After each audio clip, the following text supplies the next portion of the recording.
It's Sea Again is brought to you by Hackensack Brewing Company and their Imperial Pilsner Auga, which was created in honor of the legendary DJs The Awesome Two. Thick Crates, pure hip-hop satisfaction. Check out their limited edition new releases available now on Instagram. Weaponized Records, an independent music label serving up underground hip-hop. The revolution will not be televised. It will be weaponized. And the Spitslam Record Label Group. The Spitslam Record Label Group, a Chuck D situation. Catch us on your favorite streaming platform, on Bandcamp, or visit our official web store at spitslamrecords.com. All releases are available digitally or on CD, with select titles available on vinyl and cassette. The Spitslam Record Label Group. Throwback to the future sound.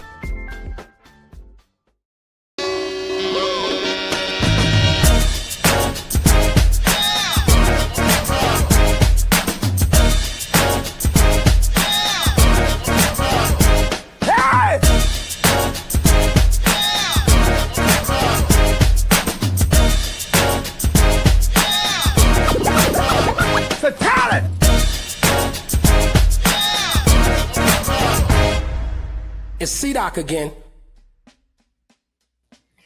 Yes, indeed. Party people in the place to be. It is Tuesday night, and it is time for It's C-Doc again. What's up, everyone? I am your host, C-Doc, obviously. And we have another fantastic show. We're going to do a little something different than the usual interview stuff. We're going to play some tunes from the new YZ album, Moorganic, because I think you guys need to hear it. And the man himself is going to be in the house. And he's going to give us some commentary on it, hopefully, and we'll unpack it, as track one says. But first up, got to introduce the crew. You know them well.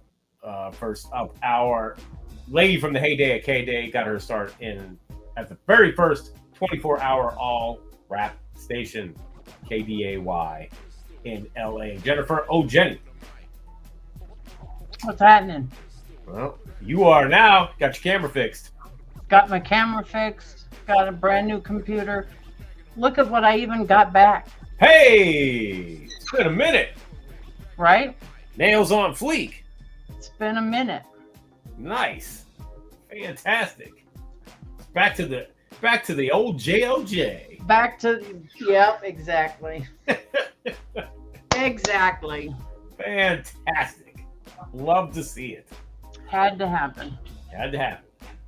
Also joining us tonight, he has got one of the dopest accounts on Instagram. If you don't follow him, you are the biggest sucker I know. Ladies and gentlemen, UltraMag7. Listen, if only DJ Mark was still alive so he could see Jennifer's fingernails. Yes, he would have totally. Rest in peace, DJ Mark. Yeah. Yeah. Salute. What up, yo? How are you, sir?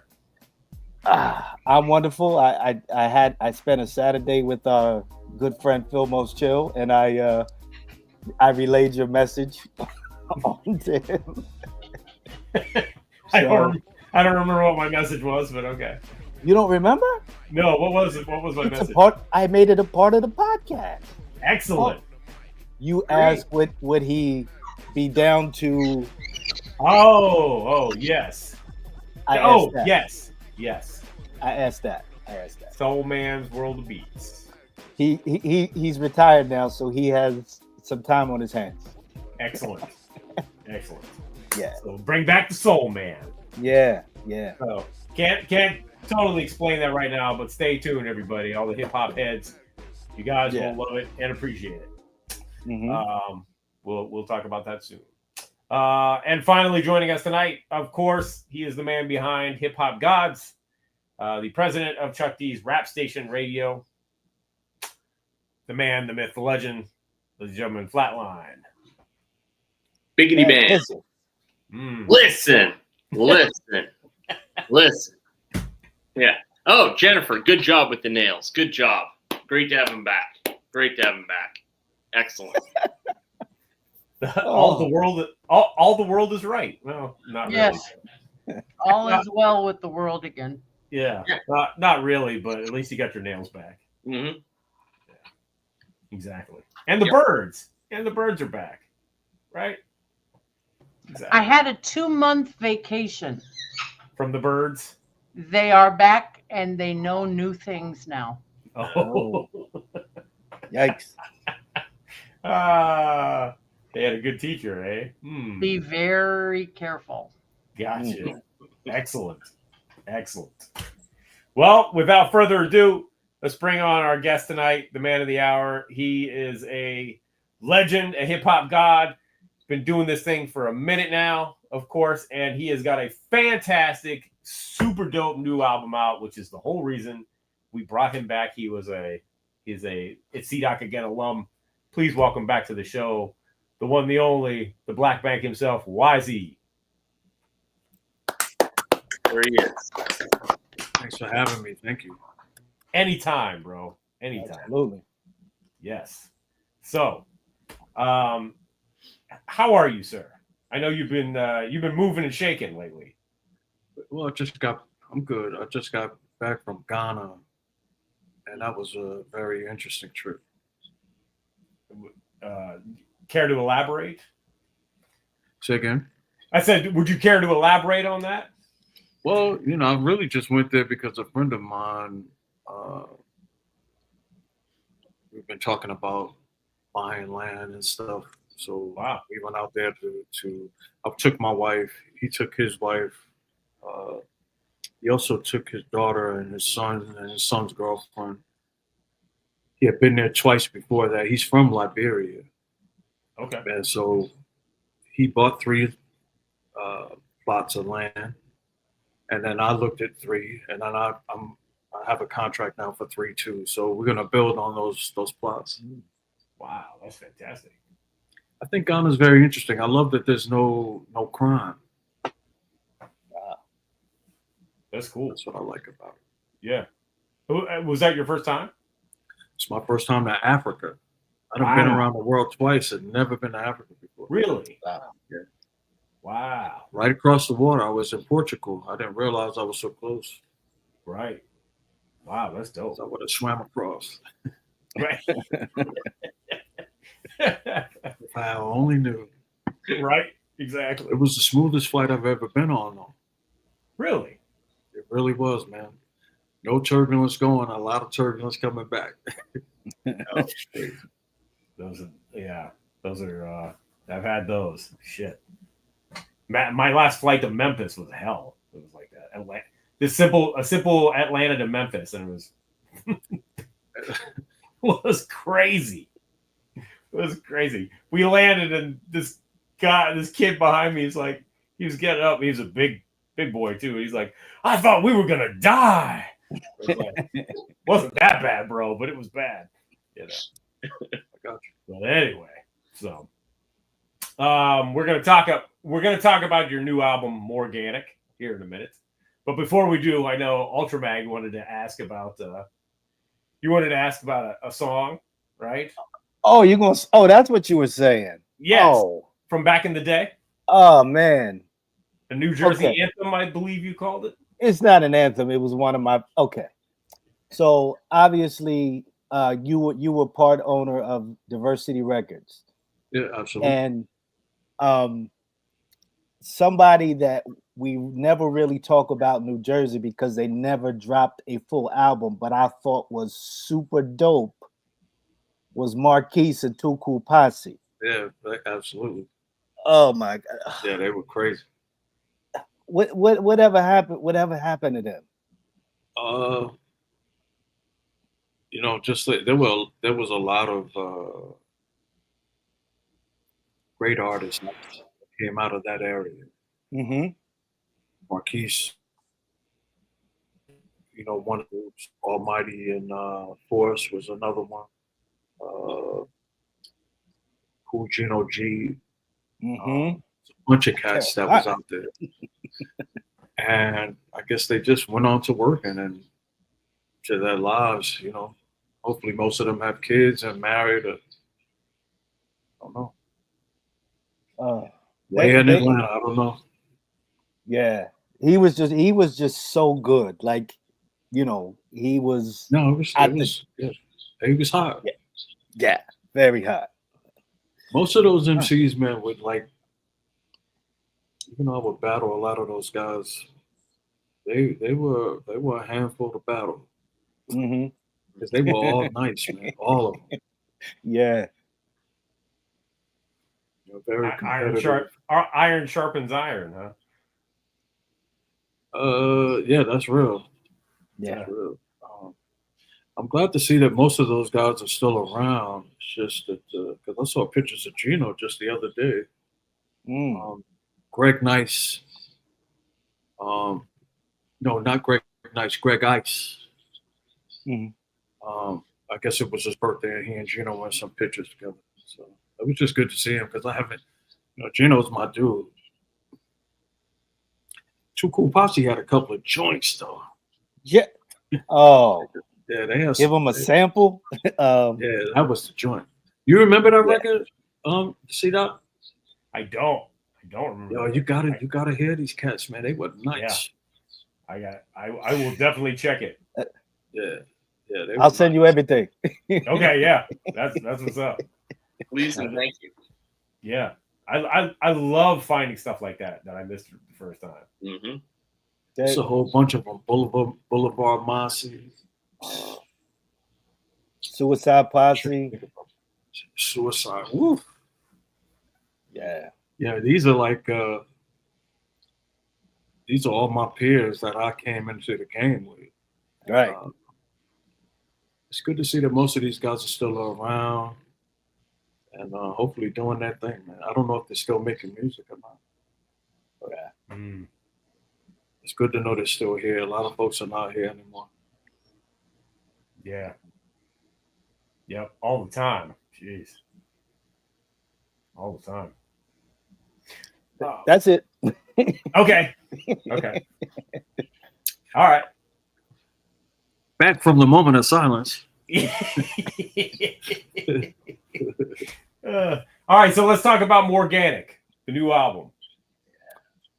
Okay. You're breaking up a little bit. I'm sorry. I apologize. Yes.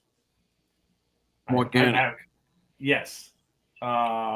Where did the what started the process? Probably Daddy-O. Probably Daddy-O. He'd been in my ear and on my back, on my neck about relevance. Everything is about relevance for him. And even though I was doing all these wonderful things with products and stuff, he's like, I want to hit. You guys don't use profanity on here, right? Oh, you can. You can say whatever you want. I don't want to use a lot of profanity. I'm just, but Daddy-O now, every now and again. So he's like, look, man, you can't be relevant if you ain't got no shit out. And I was just like, what are you talking about? He's like, man, all these guys talking all of this shit about, the music and what's happening with the music. And they ain't got no music out. So I was just like, man, just keep putting your music out. I just mind my business. Mind my business. You mind your business, I mind my business. So anyway, he just stayed in my ear. So I just decided that it was time because I was working on all of these products stuff, and I noticed that it helped my creative juices. Creating these products had me thinking a lot. And so I was just like thinking maybe it's time. Plus I had a whole bunch of beats that I had already stored up. So I just went in the studio with what I had. Turned out all right. How was the writing process for you? Same process I always use. Okay. Go to the studio, probably go there about an hour early, and write what I'm feeling. I don't ever really write before that. I write in the studio. If I were to write, like say if I had a studio session tomorrow, if I write it tonight and go to sleep, it won't sound the same when I get there. Wow. The energy will be totally off. Wow. Interesting. So I just write in the studio. I go to the studio, write. I have ideas because I know the beats, Right. but none of my albums have I ever written prior to going to the studio, except for on the first album. Some of those songs were written before. Okay. Only a couple. In Control of Things, maybe Thinking of a Master Plan. Yeah. Mm. But all that other shit, right in the studio. Come on, does it? How much energy does it take to write in the party? All right. Right. I got you. That's why it's so scattered, man. Muad'Dib is when no, that's not true. The Legend of Floyd Jones album is when I really got serious about concepts. Mm. And even the Ghetto's Been Good to Me album is all over the place. And I didn't like that. I wanted the whole album to sound like in the vibe of Return of the Holy One. Mm. But Pee Wee Kirkland wasn't having it. Mm. Just like, nah, we don't have a single yet. You would fuck with me for every day, damn man. So I just start writing garbage. Wow. That song was a hit. You got me here telling myself. I know how you feel about some of that stuff, but we love it. You know, I get it. I get it. I don't want to say I hate it. Right. It's just it took me to get away from everybody to just feel what I wanted to do. Yeah. And I wanted to, even though he got on my nerves and I still love him, I wanted to do an album dedicated to him, Pee Wee, which was The Legend of Floyd Jones. Muad'Dib album I wrote in 7 days in the studio. And recorded. So I slept in the studio for 7 days. Wow. And just recorded the whole thing. And that was more conceptual. But this album to me, what hands down to me is the best album. I know I sound crazy, right? Like, I mean, because people like classics and shit. No. That they say you get older, you get worse. I don't agree with that at all. But because I think you sound I think you sound as sharp as ever on this record. Yeah. To be honest with you, I think I finally just found my voice. Honestly, I don't think, like I said, those other two projects before this started the process. But this one, it sounds exactly how I want it to sound. As quick as easy. Yeah. You put it in your car, and for 30 minutes, you'll vibe the fuck out. Yeah. And I like that. Yeah. It's got a great flow to it from start to finish. Like, that's, to me, that's the flow of an album. That's one of the most important things. Yeah. Instead of just random tracks thrown together, and we've all heard that throughout the years. But man, this album, start to finish, is a great body of work.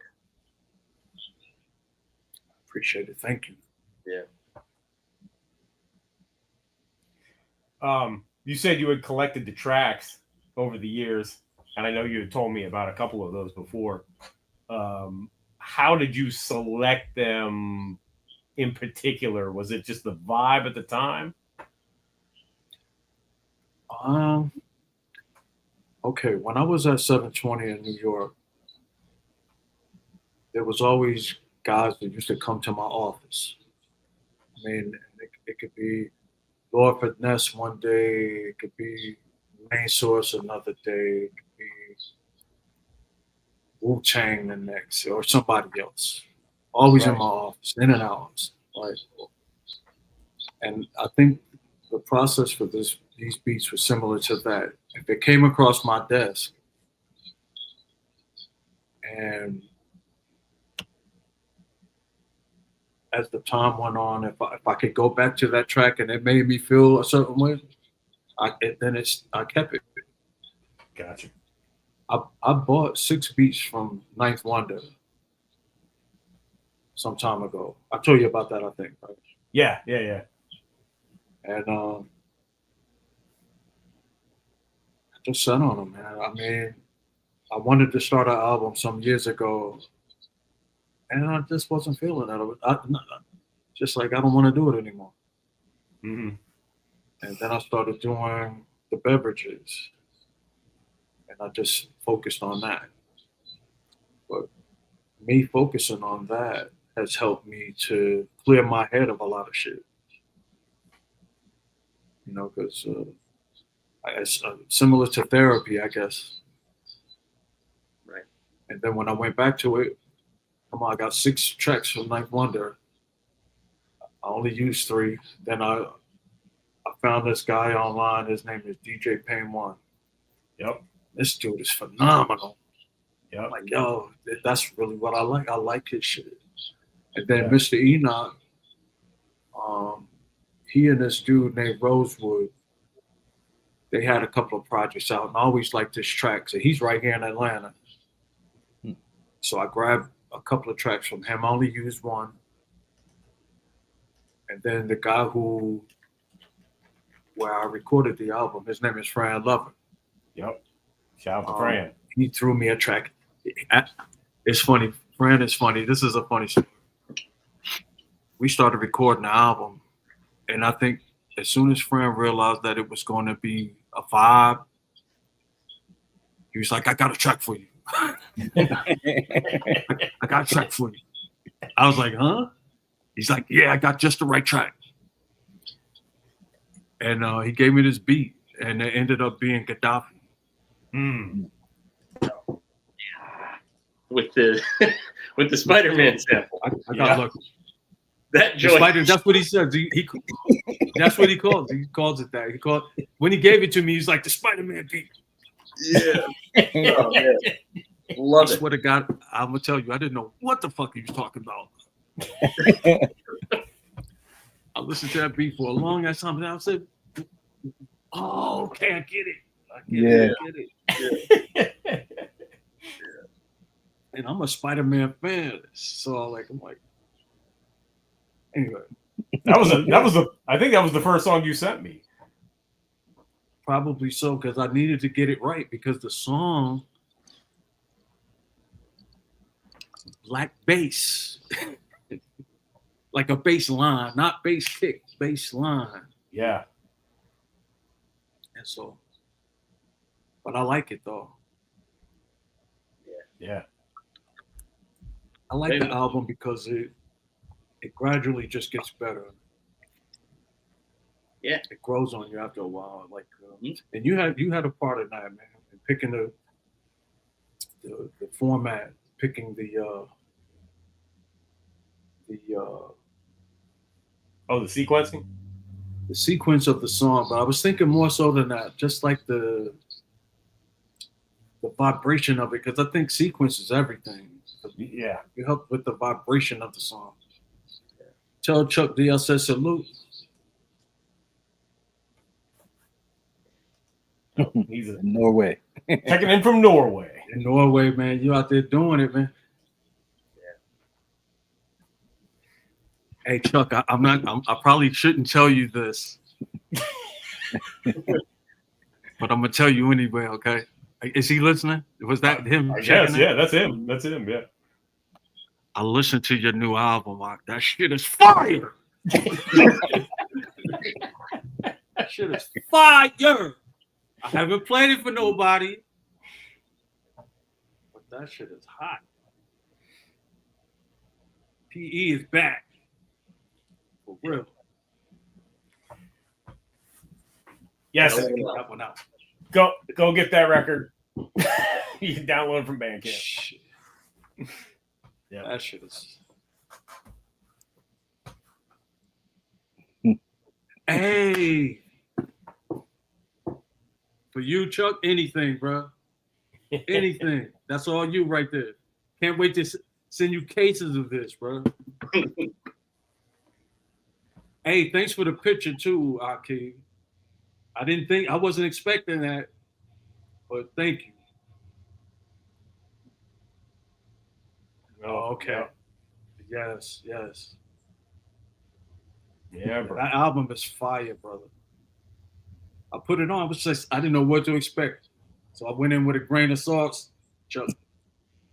And then I had to add a whole bunch of other seasoning. That shit was hot. Yeah. Oh wait, hang on. That was He kind of blew me away You because I was just like, said he's coming on. gotta "Ooh, send him Chuck's the. coming on?" I Yeah. think so. Oh, really? I actually didn't think he'd be up because of the time difference, but I will send the link. Okay. We'll see if he shows up. Yeah. That I'm was gonna tell you while we wait on Chuck. yeah. The first time I heard Public Enemy #1, I was driving on the turnpike. I had my permit, and my dad would let me take his car. Hmm. And I don't know if it was Kiss or BLS, one of them. Probably Kiss. Because wasn't he having beef with old boy and them? Yeah, so anyway, that's some other shit. Yeah. But I heard this wow, wow, wow, wow, wow, wow. I was like, what the fuck is that sound? Yo, when the shit came on, I almost crashed, bro. On the turnpike. I shit you not.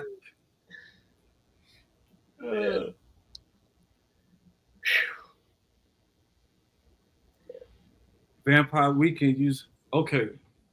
I'll talk to you about that. I wasn't expecting these questions to come up. Okay, so one day I get a call from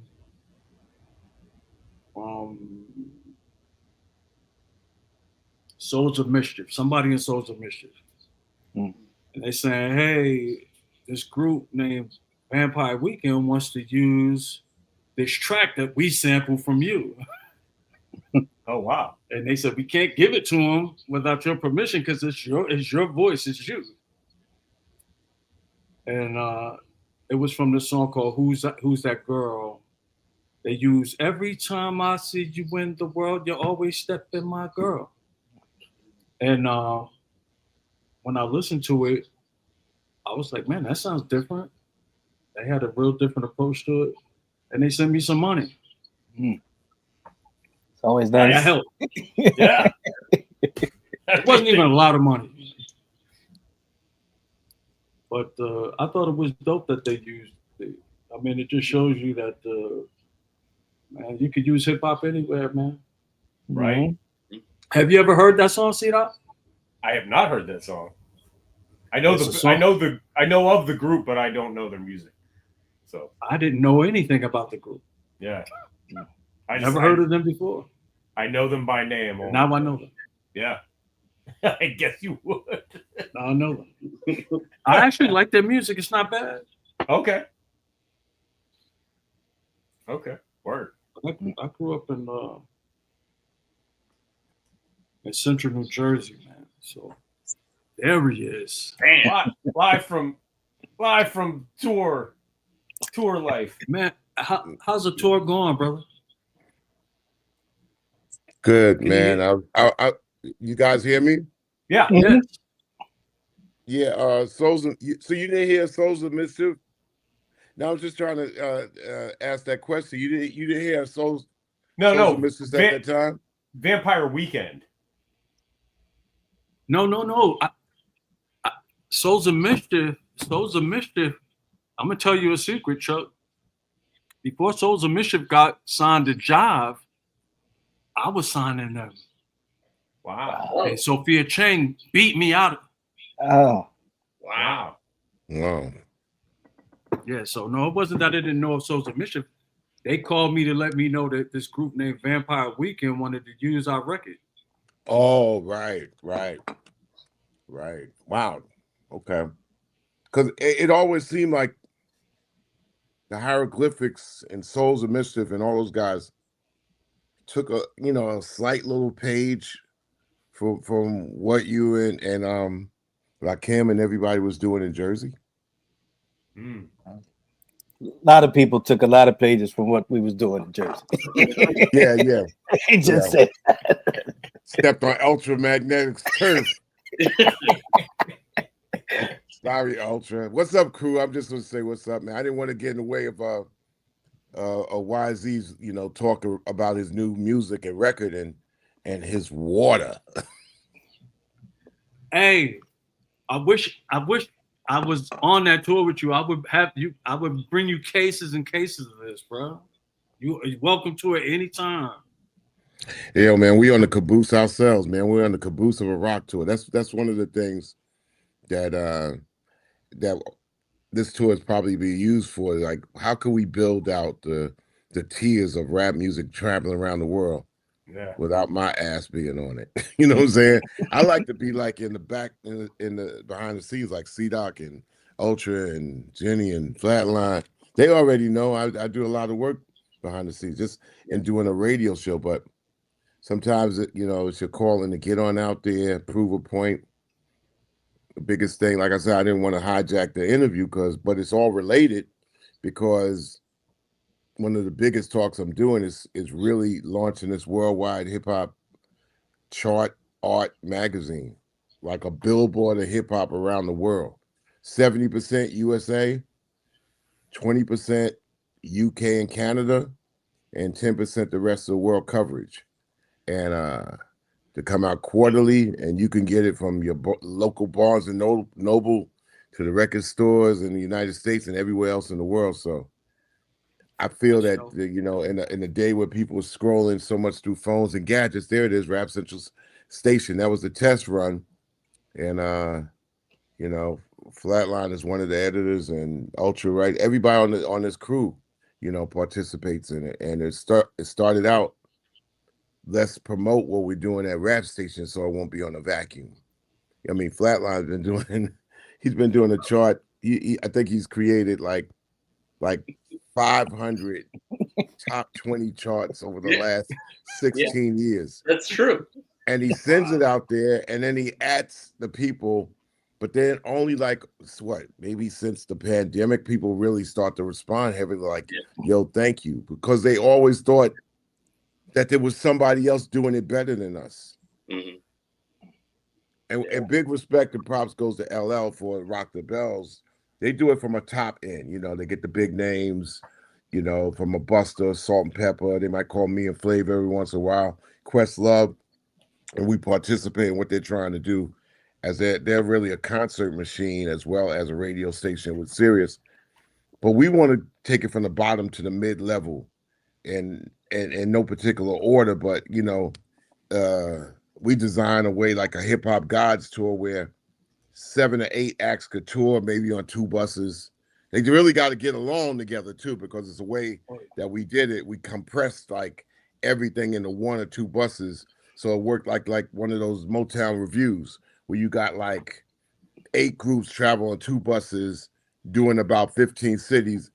Doing only 15 minutes and taking their ass back home, and making those tours happen 5 or 6 times a year around the world. So I'm in the lab trying to make that happen, man. So so it's sort of related to your new music, because at the end of the day, we could talk about it.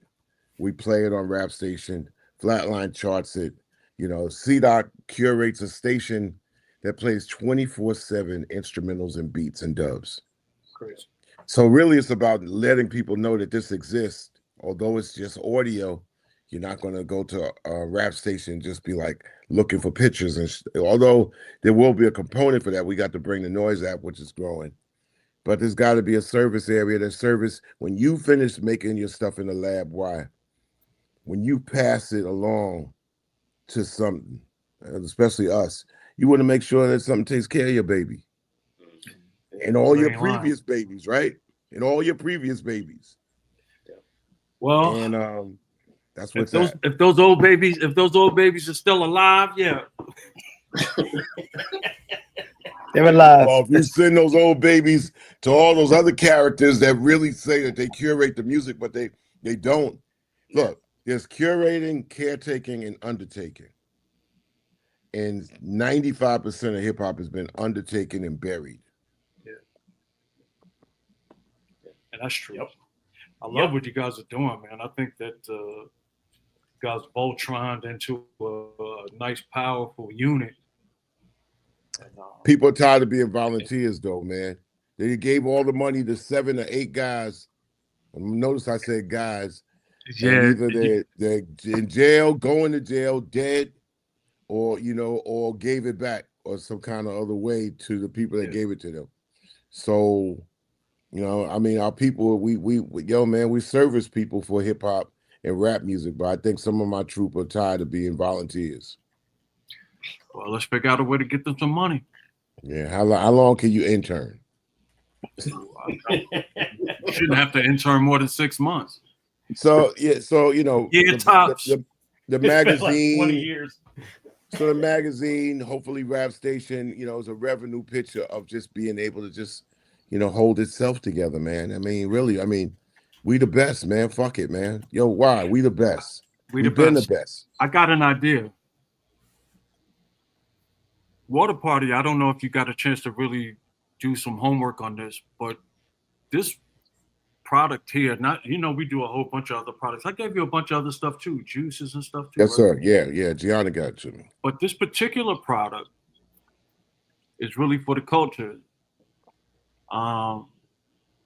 Maybe what we can do is I could take a piece of this company and give it to you, and you can use it and to utilize for some of that funding. I don't even think that's necessary, and we could talk about it. It might not be necessary. We could talk about it. It might not be necessary. We could talk about it off air, but what we want to do is just be able to promote that anyway, just on gratis. And whatever happens, then everybody else is there. I mean, that's the way it works. See, I don't mind saying this out loud because, Chuck, you know me. I'd say it as it is. I know. Pull no punches. I mean, you're the man of the master plan. Wow. You got jokes. No, but seriously, my G, when I did this, I really wanted it to be something that the culture could grasp onto. And I started talking to people right away about taking pieces of this and let's utilize it. It's water, man. Right. It's water. Right. Something that, nature gave us. Right.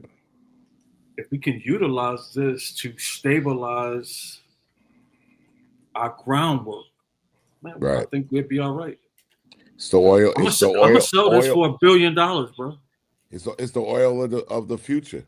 I mean, I'm up here in Scandinavia, man, and water is bountiful and plentiful. And when you talk about any other place on the planet, notice how little they always talk about Scandinavia, which is Denmark, where they talk about probably that the most, but Norway, Sweden, and Finland, man. And you come up here, it looks like you're in Quebec or on the Northeast states in Maine or whatever, and they just always keep it on the low because this is probably one of the last refuges, man, on the planet, and they know that, man. And no wonder the Nobel Peace Prize is started here. Right. While wars everywhere else. Yep. You probably wide awake. Is it even dark out there? It doesn't get dark. Man. Not right now, man. It's like you looked outside 12 midnight not too long ago, man. It was like it looked like 3 in the afternoon. That's what I'm saying. When I went to Norway, it was like that. It was like, God, man, does it get dark out here? And it really didn't get dark. But in wintertime, it's the other way around. Sun comes up at like 11 a.m. and then goes down at 2:30. Stay away from the sinks and the razor blades. What time is it now? 3:40. I want to lift my laptop and show you outside. Wait, 3:40 in the morning, man. I would just lift my laptop and show you, like, you see that corner of that window? Yeah, I can see it. I can see it. Yeah. Bro, did you just say it's 3 in the morning? Yeah. That's how it was when we were out there. Yeah, of course. It just didn't get dark. Yeah, the world don't change like that much. I mean, they've been doing that shit here for 1,000 years at the top of the world. Actually, this is not even the highest point that PE has played. We played a town, and I told this to Doc earlier, a town called Tromsø, which is a college town in Norway. We at Trondheim now. Tromsø is at least 600 miles north. You up there like From with where you Arctic Circle. Yeah, God. yo, bro, let me tell you, man, you up there in the Arctic Islands up there, man, and it's the college town in Norway. And you know, on that sea that's over there, you can go in the north of Norway, and then you get the north tip of Sweden, and you can come down into Finland, but it's just a different planet up here. There's now the southern pole equivalent, really, because once you get out of once you leave Chile or Australia and go south, it's just like nothing till you get to the South Pole. It's not too many islands, but up here, you know, the Arctic is islands, and then some islands are like just mostly ice. So people have been on it, but when that ice melts, you know, that's all she wrote. Or when a damn, you know, like the show is already turned into some kind of like different type of show. It's like hey, look, hey Chuck, it's you. It's your world, baby. We turned it to the Discovery Channel or some shit. Hey, but that's okay though. Yeah, because people don't know this stuff, and a lot of times, you know how it is. Y and everybody else, everybody thinks hip hop is in the bubble that they know it as. Right. So when somebody run into you, Y, and they be like, "Yo, so you know," and they talk to you in the past tense when you done been doing music for the last 40 years. Updated on the basis, right? Yeah. They only in the bubble that they in. That don't mean you be in the bubble. So you planted seeds all over the world till it grows fruit. So if a promoter want to bring you to like the Stockholm and to Oslo and then also Denmark, you know, they make sure that they honor and respect that. So we already know what has happened and what they want to happen. So we got to make our thing happen. That's all it is, you know. It's just as hard for me to be three people at one time. I got to go out and be Chuck D for a little while. And then I got to go back in the lab and so we can make opportunities. Enemy Radio record that we put out is volume 1. It's on Def Jam. And so it gave a lot of people, you know, opportunity to shine and do their thing. You know what I'm saying? So, you know, one of these records is open for, hey, I think it's open for one of your bars, you know, why? And one thing beautiful about the team with Jenny and Ultra and C-Doc and Flatline and more is that when you get your moment to shine, they're right there to help you move your thing and take care of it as best possible. So it ain't like, yeah, you was on the Enemy Radio record, but you already got a catalog. So that works like damn near like a radio station should. It brought attention to you. Now these are the other things you're doing. It opens it up, you know. So I'm very appreciative. And we are too, because we need people to acknowledge us after we do the service. And I think Flatline is probably one of the yeomen that, you know, he's done 690 shows and sometimes he feels like he's alone. And I'm telling you, he's the only guy. I don't know anybody like this dude, man.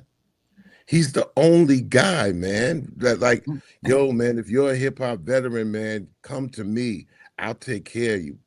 But they keep looking somewhere else, like somebody else is going to take care of this shit, and it ain't there, bro. I was about to say, who's chiming in now?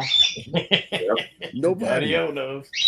There ain't never really been anybody. You know what they'll do is like, oh, that's nice, that's hot. I put it in my mix. I play it once, and then big up to Soulbuck too, who does an incredible job of curating. Yeah. But then people go into the studio, they making records, and then they're coming out. Who's taking their shit? We got 12 stations on our app that works in your phone. And we ready to really go full blast on each one of these stations. We telling people, listen, you know, we do chicken right, if that's your flavor or whatever, but if you got we do it right. We do your shit right. There ain't nobody else, man. Nobody. So I felt, this magazine will be the exclamation point to let you know what we're doing, audible and visual, and then it's going to be a hard print, and we got a great publisher behind us. So the way you see, like you go in those Barnes and Nobles, you see the classic rock. I mean, goddamn, how many classic rock albums?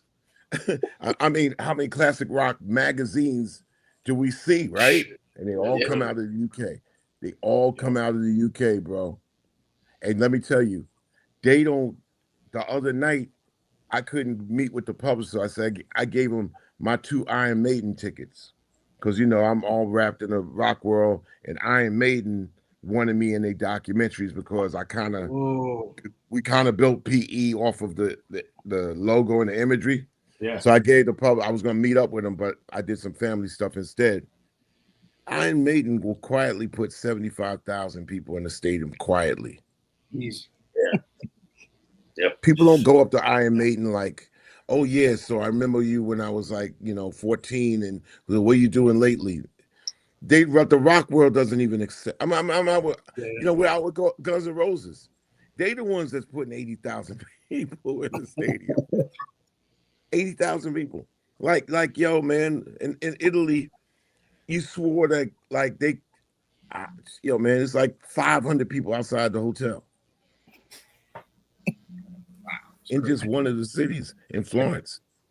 One of the cities. Be nice if your unit could help hip hop become that. I mean, because I believe it deserves it. LL's doing a great job with the Rock the Bells Festival.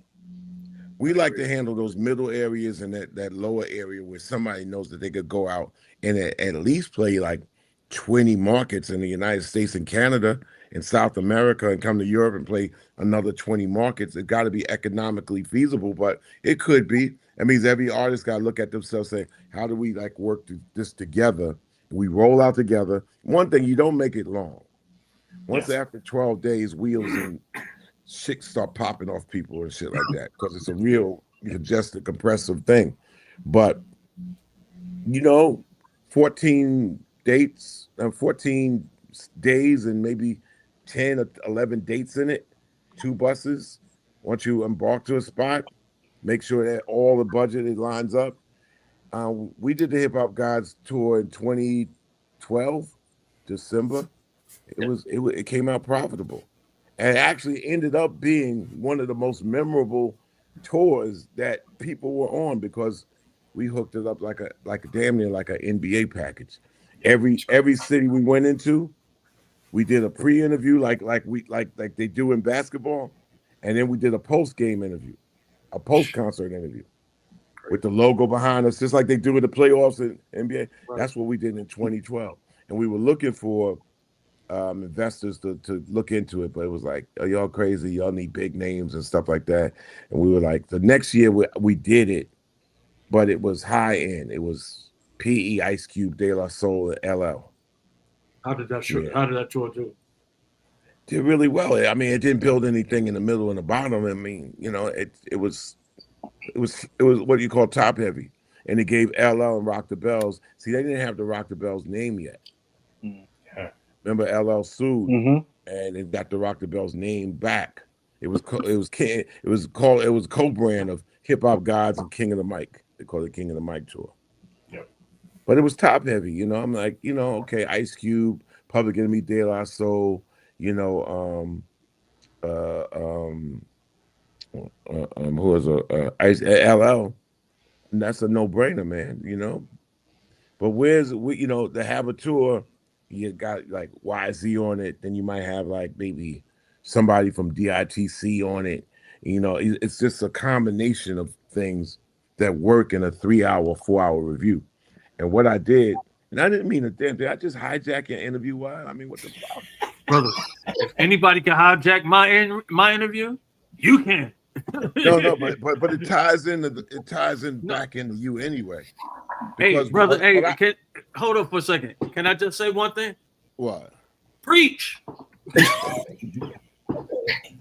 I don't know if it's preaching, man. It's 4 o'clock in the morning. I'm just saying what I did on that tour physically kind of wore me out because I knew that I had to put my body into it too. So every group that came on, matter of fact, Doc kind of tied it together into a documentary. It's a short documentary. We went to the town, we set up. Johnny Juice was the musical orchestrator. He's actually, the PE main music orchestrator now. We set up with a pre-interview. Everybody had damn near like the tour outfits or whatever. Everybody talked about, what they was going to do that night. Then we did the show. And guess who comes out in the beginning of the show and introduces the first group? Ooh. You? I introduced the group like Don Cornelius, right? The group did their thing, right? And then after the act got off, I interviewed them again. Wow. Then I made them, and this was early back in the day. I said, so what you doing? And I would interview them, and they would tell me the latest record that they did. And I said, well, which was then new, give out your social media information. Well, boom, boom, I'm on, Twitter, I'm on, Instagram, and everybody write that down, jot that down on your phone. Okay, give it up. And I give it, I did the Don Cornelius shit. Now the next act, boom, boom, boom, boom, bam. I did that for the first 5 to 7 acts all the way up to our show. Then I had to do our show. But then again, like Flavor, nobody saw Flavor. So when Flavor popped out and everybody else, Griffin, everybody, it was like, all right, PE, the full PE thing is here. So I had to take that whole rah-rah off of me in order to host the show. But we set out the template. It was dope. Man, look, I wish I'd have been there for that. You would have fit right in, to be honest bro. with you, I think that you are the true innovator. I give you credit, just like Wise Intelligence give you, And Wise was on that, and Wise was on that tour. You can ask Wise if he had a good time. It's funny. Like I'm gonna tell you, Chuck. I kind of feel slighted, bro. and you should, because that was that. I feel dope. slighted. Yeah, I feel slighted. It was that. But it's okay though, because I figured my turn to come. But I feel slighted, man. I mean, because there's a lot of cats that have. With your water too. You mentioned Questlove. Quest. Now Amir and I recorded. My cousin Jamaluddin Chakuma brought me to Philadelphia to do. Wow, I didn't know that's your cousin. Yeah, you know Jamal? I've been a big fan of his for a long time. Look, Jamal and I are blood. So listen. Tell him I said hello, man. I will. He calls me all the time. I'll call him tomorrow and tell him you said what's up. Yeah. But listen, he says, hey, come to Philadelphia. I want you to do this couple of songs with me. He introduces me to these guys. One was Amir. One was what's the brother that died in the Roots? Malik B. Yeah, Malik. And we did a single, and then Quest and I went around to the city. Through the city, gave me his black CD. I took him to Camden, New Jersey. We did a show with Coogee Rap. About a year later, they came out, and he was pushing this black CD. Right. Oh, Organics. What is it? What was it called? Organics. Was it called Organic? Organics, yeah. That was with an X. I just did. Yeah. What you about to tell? What you about to tell us? You gave him the name? No. I didn't. No, evidently, he gave me mine. Evidently, but what I'm saying is,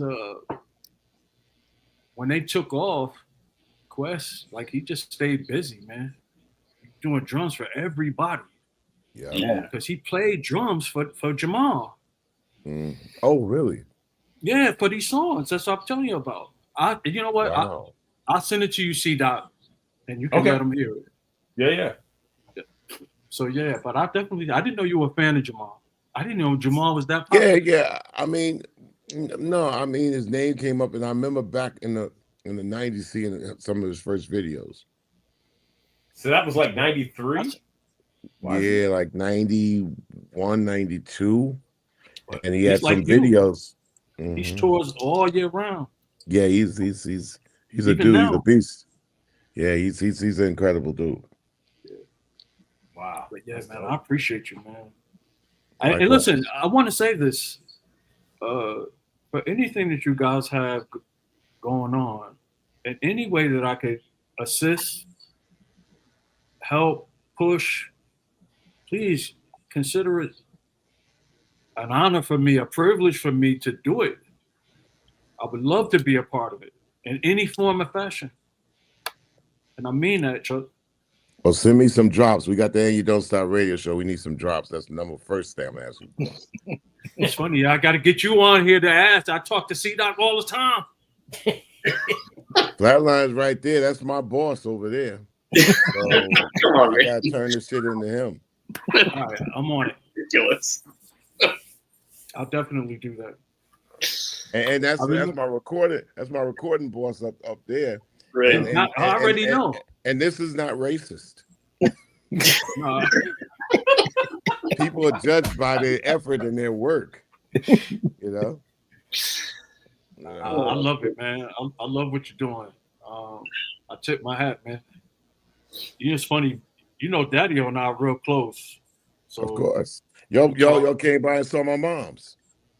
hey, man, you don't even understand. That was an honor for me to meet your mom, bro.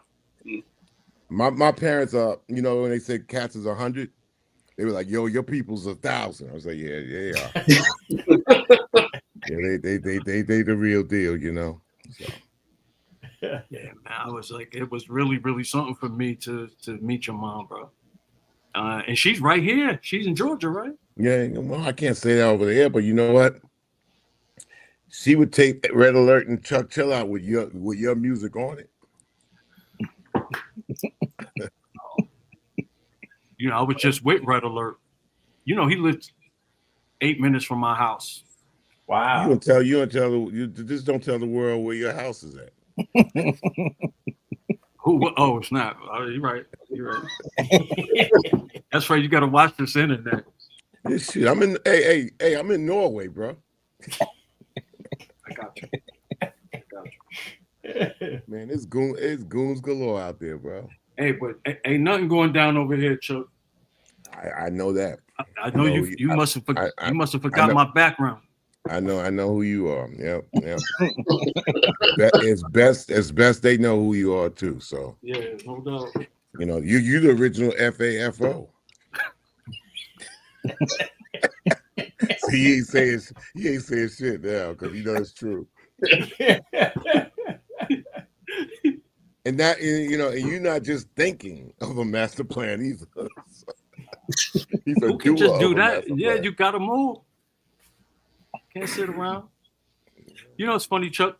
Remember before all of this all started, I had my little camera out. I was out interviewing everybody, even you, twice. Yeah. And now everybody's all over the place. So where are those interviews? Yeah. There. They're right there. Like, literally, I'm looking at them. So you know what we asking, right? Sam, Go ahead. here. Go ahead, Flatline. What do you think? I mean, we got to load them up, get them loaded up, and give them a platform to live on. Yep. We got the Don't platform. say no more. I got you. Yeah. We listen, Wisey. We always hear this from people. Flavor had the most, you know, this is another story. Flavor used to have the most archive shit ever, man. And he had his tapes. He had his tapes in his mom's basement in a garbage can. And then when I kept saying, "Bro, bring the tapes to me. We could digitize, and you could take them back to your mom's house." You know, man. One day his mom threw out everything. Hurts me every time I hear that story. Yeah, that's story. My mama don't live with me.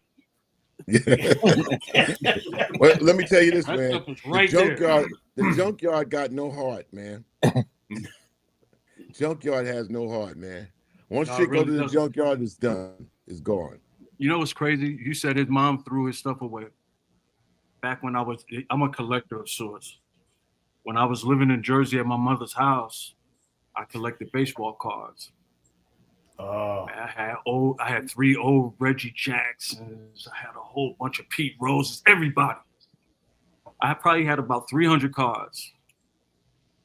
I got mad at my mother one day and left the house for a night.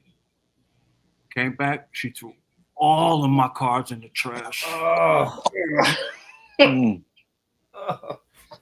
Wow. All of them. Damn. That stuff that was worth big bread right now. So yeah, that's what I was saying. It's relative. I never went back home, honestly. Let me tell you what I found, bro. Well, I'll add to that story. You know what? I recently in the attic found not only straight from the 70s, and I also in the 80s and all the college stuff that was up in the attic, but it was underneath the floorboards with underneath all kinds of squirrel shit or whatever creeped in the attic and whatever. So people were afraid to go back there, right? So me, my brother, and my brother's friend Kugel went in there, right, with masks and shit, and uncovered shit under the floorboards. My scratch lyrics for Public Enemy #1 was under there, and a bunch of shit I wrote in the 70s and the 80s. Matter of fact, I just did some shit with Eric Sermon, right, using lyrics from 1983. What? He don't know it, but I was like, listen to the work. but you know what? I erased all that. I bet it's dope though. You know how I beat all that moms, throwing things out? I bought the house. I bought the house. Family house. Yeah. Yeah, mom, you go wherever you want. Pops, go wherever you want. But that the house is there. So, but I was able to go into it and find everything. Yeah, it's crazy. Yeah, scratch lyrics. Mm-hmm. I was like, "Ooh, did I say that? Ooh, it's the piss and vinegar of a 23-year-old." That's so dope, man. Hey, but think about it. That's when it was raw, wasn't it? That's when it's like. I wish I could find old books like that. Yeah. When my mom was somewhere else. Yeah. Mom and fire. How did I write that? Fires are not good either. Yeah. You thought that probably with this divine thought that probably brushed your mind and stuff like that. So we segue back into your story about your new music without me being Mr. fucking Boss Hog. What the hell am I? Hey man. I need to, somebody said the best thing to learn how to do is connect the top lip to your bottom lip. And then you'll know when to shut the fuck up. To do. Hey, but listen, bro. I bet you anybody that's listening to this, just like these 4 people right here, these people I love so much, you see how quiet they are? Because you're the truth, bro. Now we're a team trying to make it happen, man. Who the hell wants to be away? Who the hell wants to be on the road for a month? I mean, I have to do it. I have to show the whole team that we can make some things happen as a service, and people could be rewarded. So I had to get out there and just make things happen. I can't no longer orchestrate from a headquarters to a screen. So. Here I am. Gotcha. I'm sure they appreciate you as much as I do, bro. Oh man, we got Donald D. What up, Don? Donald D. The legend himself. He knows all about these parts. Matter of fact, the first show that we played at was in Firenze, which is Florence, Italy, and we were running the Donald all the time. So you want to talk about a brother who has his whole. Matter of fact, he said peace to his former label mate. Why is he? Hey, it's funny. I was about to say it. Donald and I was on this company. What was the name of that record company? Rockin' Hard Records. Rockin' Hard Records. Out of Trenton, New Jersey. Wow. It was Donald D and Chili D. And then I had a group called Too Deaf. Right. My first record. I remember. My first record. It was trash. No, it wasn't. We played Rockin' Hard Records. That's it. We played it at BAU. Yeah. It was Listen, in that rotation. I bought a Coca-Cola jacket just because of your lyrics. That song was not trash. That song was not trash. Hey. Put on my Coca-Cola jeans and my Coca-Cola jacket. Hey, yo, it's crazy. people fool. They play with me and joke with me all the time about that damn line. I wish I would have never said it. Coca-Cola's filthy rich. I'm trying to get Coke to understand they got competition now. Right. Yeah. They're good at absorbing stuff. So yeah, man, put the lean on them. You know. Yeah, Donald said he did Outlaw and Dope Jam. Yeah. Outlaw. Something Outlaw else we was played. shit. Yeah, we played it on the BAU. Yeah, we had a great thing. Chuck, you see what you bring, right? I've seen Daddy on here. I've seen Donald D. You done brought Donald D from the Bronx. Well, we're sort of label mates now anyway, like in a way, right? We're label mates. Donald, so. he signed you? Shoot, nobody's signing. You know, it's just like we have like a guild. It's a collective. It's a collective. It's a guild. But you know what? C-Doc produced the B-Boys album. Helped produce some of it. Yeah. Really? Yeah. Well, wow. Yeah, Brother B and Donald and Donald is featured on the Enemy Radio record as well as good drop by Brother B too. Yep. So there's a lot of full circle shit going on. Which I'm gonna send that to you, YZ, when we get done here. Yes, I was blessed to be on a couple of your projects too. I was on that Black Medine album. Yeah. I was on a couple of Do Me Right's albums. Do Me songs. Yeah. Yep. Mm-hmm. Actually, you and I are on one of his songs. Yeah, Do Me's doing it, man. He's the guy that gets it. Yeah. The same thing, you know, Donald D's the type of guy who can also host something and also still play there. So looking for people that can, like, you know, even kind of be like a head MC host of Hip Hop God tours, you know. Yeah. Got to find a MC that can introduce people and then, you know, close it out doing their own thing or do their joints between them and then bring on the person that is, or the situation that's going to close it out. So, you know, we're in the lab trying to design looking for the perfect tour. Well, if you got a slot, anytime you need, I'll come and help in any way, bro. It's in the design stages. So. Yep, that's Yusef from Black Medine. So yeah, Yusef. Oh, peace. Yeah. Peace.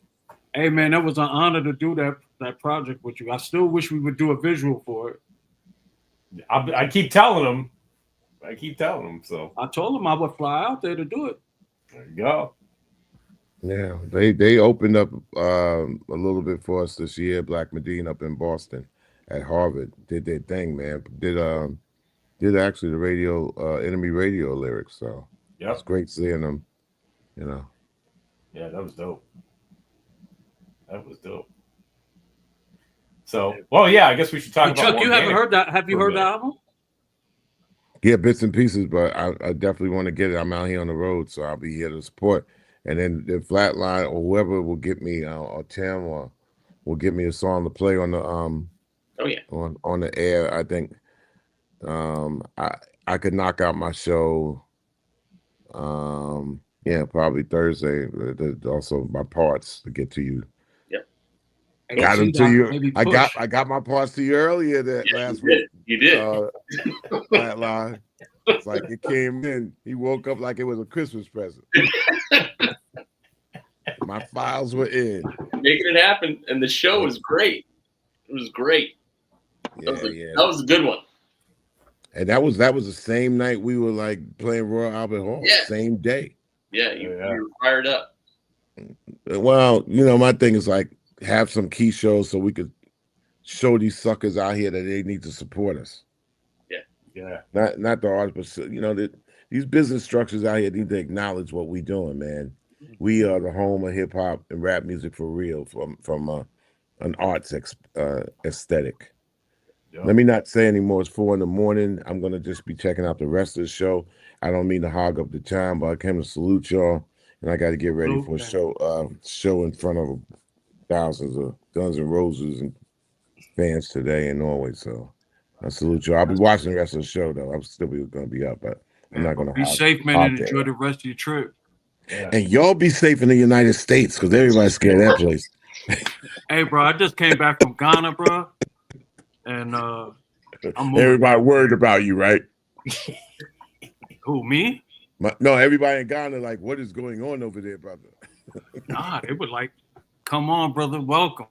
Come No, on home." I'm saying that they was like saying about the Oh yeah, United yeah, no States, doubt. like, Yes, yo, yes, yes. are you safe there, my brother?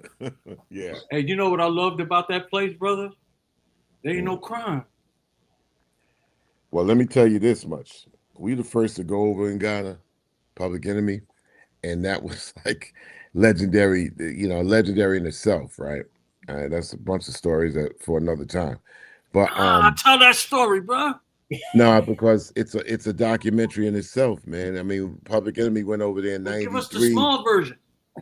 We went over there in Panafest in 1993 and bought hip hop, via the Nation of Islam, brought us over, and it was the country with the then president, not to be president yet, but he was on the way to being president, Jerry Rawlings, who just passed away last year, had said, listen, what I'm going to do in Ghana is I'm going to have this essential cultural center point of Africa. And so people flew all from around the world and convened at Panafest. So we was over in Ghana for like 2 weeks, and we did the final concerts in front of like 60,000 people in Independence Square. And it was the first time rap came to Ghana in such a way. Previously there had been even documentaries and festivals in Ghana. Soul to Soul had Atlantic Records artists go over there, Wilson Pickett, and they had actually had some festival in 1971. But this was like 1993, 22 years later. And the whole thing, Ghana was lit from Accra to Kumasi.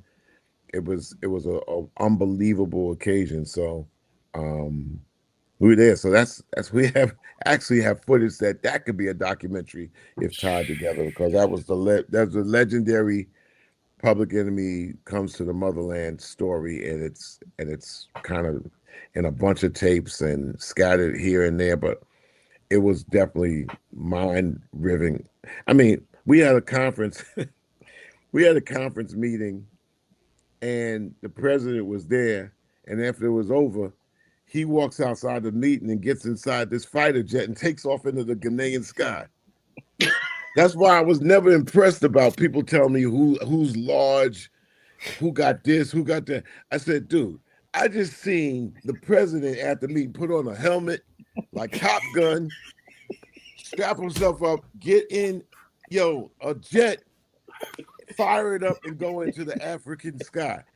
Who the fuck is going to impress me in the United States, bro? All due respect to Barack Obama and Sister Michelle and all that, but really seriously, I saw this shit in '93 that blew my fucking head.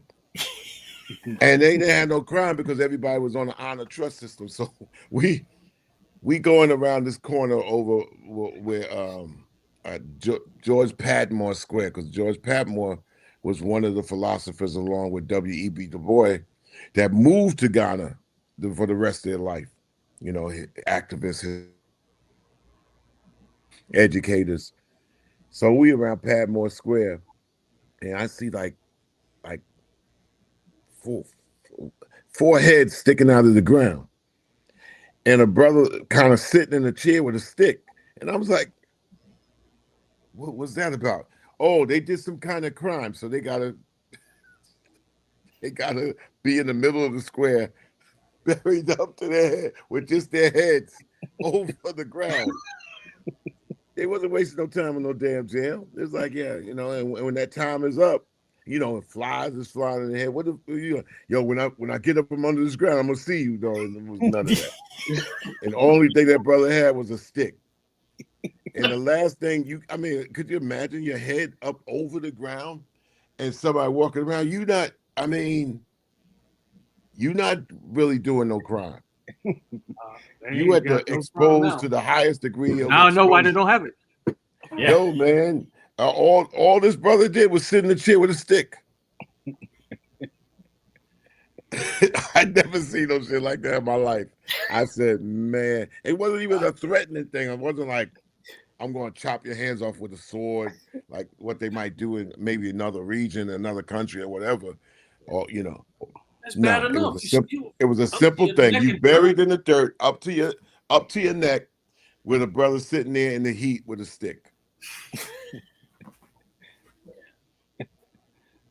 He could do anything. Like, all right, shut up. I'm gonna put a sponge in your mouth. It's crazy, I said, man, I ain't stealing up. I ain't stealing up nothing here. Nothing. I was so So that was surprised. that was an eye opener. That was an eye opener. Africa changed my life, man. Yeah, that was a good trip. I'm going back in a couple of weeks because we're building some properties up there. Your hype style say updated version of Maggot Brain Funkadelic album. Exactly, kind of, sort of, for real, yeah. That was that's the original FAFO, man. Yep. For real. Yo, man, not a crime was going on. At least not in Accra at that time. Nah, man. Shit. I really enjoyed this. Salute y'all. I wasn't expecting this the one. rest of the Yeah, man, it's real good, man. And the Flatline, Jenny, Ultra, and C Doctor. C Doctor's a Brian Eno of hip hop. This Brian Eno work is getting around. Yep. Yeah. Sure is. The other day, they sent a text back, it blew Q-Tips and LL's minds. That's good. See, that's with us. Crazy. Comments, straight out comments. Yeah. Crazy. Yeah, it's commentary. I sent Doc and the text. Yeah. Yeah. It's really everybody else's effort. I mean, Flavor was phenomenal. And C-Doc was for the phenomenal. It's always great when I'm the weakest link. Oh shit! Come on. Nah, but I know, right? Come on. Yeah, I thought my humility was low. You are some other shit. Listen, man. I never brag about myself. I tell people you don't have to though. But no. I'm always a team guy. Like we lost in baseball. A baseball fan, like you all. At least we grew up with. We lost Dave Parker. At the beginning of the week. Yeah. He's the reason I wore an earring. I saw his earring on a baseball card. I was like, shit, Dave Parker got an earring? I could do it. Like back then, it was still risky to do an earring back in the early 80s. Cats did it in the 70s because you knew that was the demographic that cats are cool. But the 80s came along. Now, where you putting that earring and all that talk was around. So I saw Dave Parker on the baseball card with the earring. I said, I'm going to get one. But, man, Dave Parker, man. Then later on, when we were doing or asked to do some work with Dave Parker's voiceover for his documentary, I did that. Me and C-Doc put together the Cobra song for the WeRec Stadium for the Major League Baseball for Dave Parker. And I did a blurb for Dave Parker's book, and he autographed it and said one icon to another. So when your heroes come back and flap back at you, man, and he's part of the Pirate team, so it's about team things, about teamwork. So it's good. I brag about my team. I don't brag about me. So if I'm the weakest link, we're gonna kick ass. That's right. That's real. My wife is waving at you. Do you remember me, my wife? You met her at refresh me. At Jazz's. What was that? Earwax. Right. Hello, sis. He said hello. She can't hear you because you're in my ears. But Just wave to her. Yeah, I wave back. Yeah, man. All right. Yeah. So I brag about the team, man, because you got a great team. It's a team that wins, man, and and they got to be rewarded, So that's just some of the things that maybe disappointed me over the last 30 years of hip hop, because I thought it should work like in a nice tier order of how it should be. The best should be treated like the best. That's what they do in the rock world, bro. Yeah. The best get treated like the best, man. You could take rock group number 173 on the list and they doing well. That's real shit.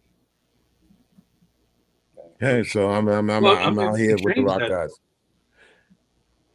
We gotta be on point, highest level on all points. It's not just like, oh, you got a great artists out there, great managements, great administrators, people that like to do those jobs too. You know, in the rock tours, right? And I'm gonna cut myself before I get long-winded. The rock tours, the crews just kind of like cycle. After one tour is finished, you say, oh man, yeah, we finished doing Slipknot. So you find out people in the crew is like, now they're over at Kings of Leon. Then they went from Kings of Leon and now they over there, you know, doing Sepultura or Anthrax. You know what I'm saying? It's like the caterings, you know, they don't wait like, okay, you know, we hooked into one act. And so when that one act don't run on the road, then we out of business.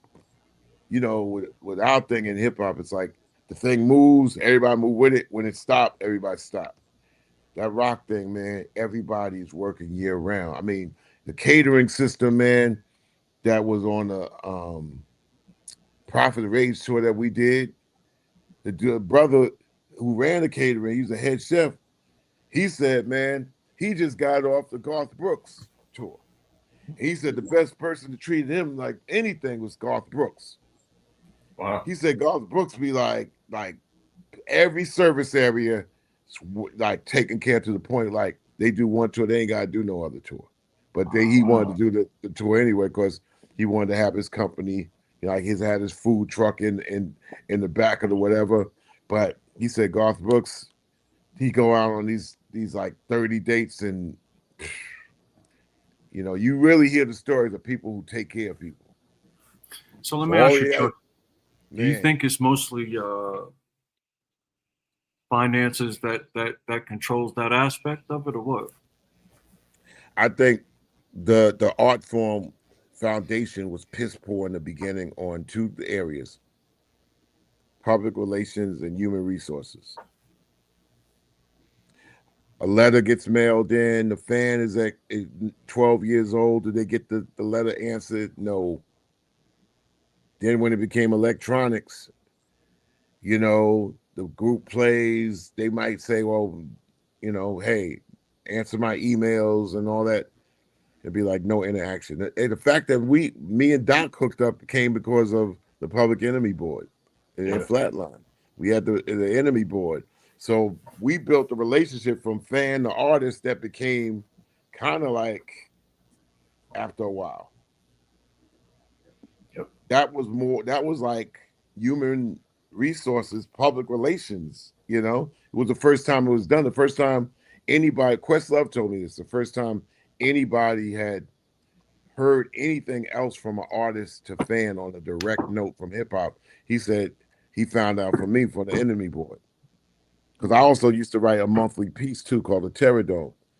And that was the first time an artist kind of like came outside of record company promotion to deal directly with a fan base. So, but on the record companies, they not only did they stop developing the artists, they stopped developing the relationship of the fans. Sometimes it was overwhelming. I would come into Def Jam and Rush, and I would see like refrigerator boxes full of mail for the Beastie Boys. I said it's impossible. You had to farm that out, and they couldn't do it. It was just refrigerator boxes full of letters. No, got totally unanswered. And I said, you know what? It's gonna be different with us. And you know the tragedy? It wasn't. Because around 91, 92, I would put the mailing addresses out there, and we wouldn't have refrigerator boxes full of shit, but we would have like bags and washing machine size boxes of mail, and nobody answered them shits. In the rock world, they figured that shit out. Everybody, I'm a kid of Metallica at 10 years old. They send the mail. They had somebody to process that shit. Yeah, send them back a picture. All that shit over the years. It piles up, yeah. That's why they got fans today. When I sit there and I got a picture of Metallica, man, sent back to me and still on my wall and whatever. I'm going to buy that $500 ticket. Yep. 20 years later. We ain't had that. We didn't have that. And those services wasn't leaning into us where it was like an automatic pickup. They came and they kind of went, and they came and they went. So that foundation of human resources and public relations never was there. And it shows. So now they always want to say, yeah, it's an old school hip hop. It's back to the oldies act. No. That shit is crazy. It got to turn to jazz. Like jazz is like a different type of thing.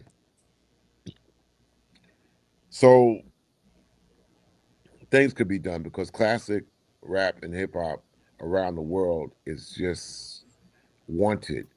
It's wanted bad. It's even in the United States and Canada, it's wanted bad. It just has to be rebuilt and structured. So Rock the Bells and LL doing a great job, and we want to be able to. It needs more than one component. Yeah. Because they do the Rock the Bells does the obvious. Yeah. They do the obvious, which is fine.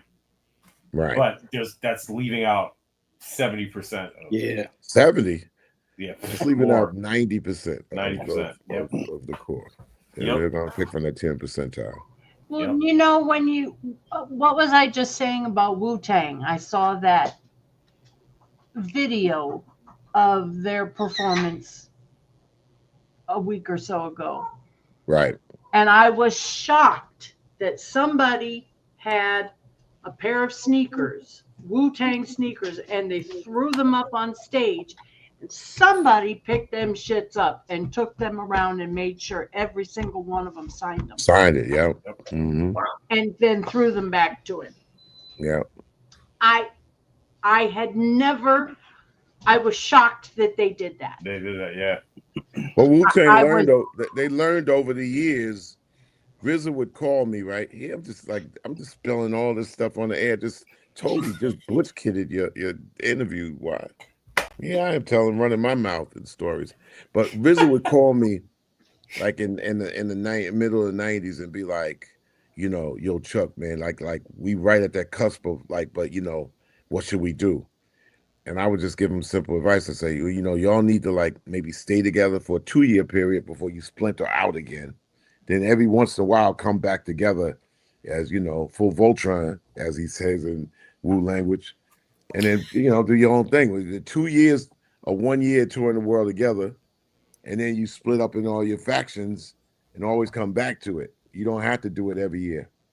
So, that would be like my mid-90s conversation. But, you know, it comes around because in 2019, I put together Enemy Radio, and we toured with Wu-Tang opening up, and they had an enormous following.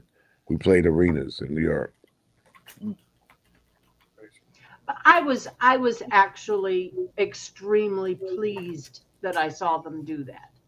Because they could have been, you know, they could have picked them up and thrown them right back at him and said, "What the hell are you throwing these at us for?" Yeah, sure. Well, when they was 25, they would have did that. But you know, right. But the thing about it, you understand that your fans and you end up being family. They come to see you. That's your support system right there. Yeah. Mm-hmm.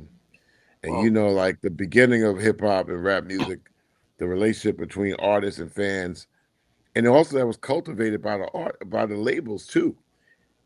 They didn't really artist develop after a while. The 90s was a terrible era for artist development. It was like, this thing is making money, get that money, and you a star.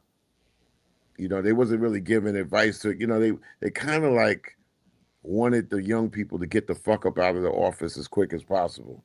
So I ain't, you know, go to your manager. There was never even solid managers. You had solid labels, but small, weak management and administration. So what happened is that the labels would assume that management dot the I's, cross the T's, and administration. But come on, man, that's not really how it works. You got to have a bunch of different things administering your art, recording wise, your shows, your presentations, tell you how to handle an interview and not get your ass in fucking trouble, all that type of shit, man. all that shit. Back in the, Berry Gordy, for lack of a, people saying whatever problems it was, in the 60s, they didn't play that shit, man. They were like, listen, when you going out and represent Motown across the world, we want you to be a superstar. You want to handle yourself, and you selling, we're selling you as an act. You're selling us as a label, going out to the world as the best motherfuckers that's out there. And look, you can't get those names out of your head. Four Tops, Temptations, Diana Ross, Smokey Robinson, The Miracles, Marvin Wonder. Gaye, Stevie Wonder. You wonder. The fuck? Right? That shit is fucking like 60 years ago. Yep. Yeah, for real. Rick James. Man. Rick James is Motown. Yep. Yeah, exactly. Hey, Fight the Power was Motown. Yeah. Yep. Really? Because the soundtrack. I got you. Yeah, I got you. Do the Right Thing. The soundtrack that was Gerald Busby. Yeah, Gerald Busby was good. And Gerald Busby was a great guy to take over from Berry Gordy after he sold it, but he didn't live long. Mm. Yeah. Wow. Tina Marie. Yep. Come on, man. We could go on and on. We could go to that Junior Walker and All Stars and Undisputed Truth. Oh yeah. How about Gary Bird? Gary Bird did the album in Motown with Stevie Wonder. What? Rare Earth? Rare Earth. Rare Earth. Come on, man. Yep. Well, yeah, when anybody went out there in the world, it was Motown, and they made sure that them artists, man, they put that stamp on. Rap music, like we had that thing at Def Jam, but then in the 90s, it got so big that, we developed our own thing. But it got so big that it meant, and they did Tommy Boy was also another one of those labels that did phenomenal on releasing you into the marketplace and administrating somewhat, but it was those things just missing a small bit in the area of management and administration. And then, of course, when the 90s went further, then it was all about money then. Yeah. It was all about money. Yep. Come to me with your camp and we'll get you the bag, and then, we'll just exploit your masters. And you could, that's what I'm saying. You couldn't get groups to really tour together and be on the same page. I was really surprised in '98 after we had to bring everybody together. Like this is another crazy story. Tours had stopped in the big tours had stopped. You remember this? Why? Big tours had stopped in the middle of the '90s because they knew that the head groups at that time would have to be from the West Coast, but no buildings wanted to open up to them because it's like, okay, listen, we not open the building. These Public Enemy, they proved that if they come in a building, they not opposing to bring in a Heavy D, the co-headline with, or Digital Underground, or Kid Play, along with an EPMD, Stat. You know what I'm saying? We will mix the thing up to make us like, yeah, this is a hip hop package that will go from extremes. Really, the baton got handed to NWA, sort of, or Snoop or Dre, but they didn't, because they would have to also use acts from the East. They would have to do that touring thing. So there was really no national tours from 90.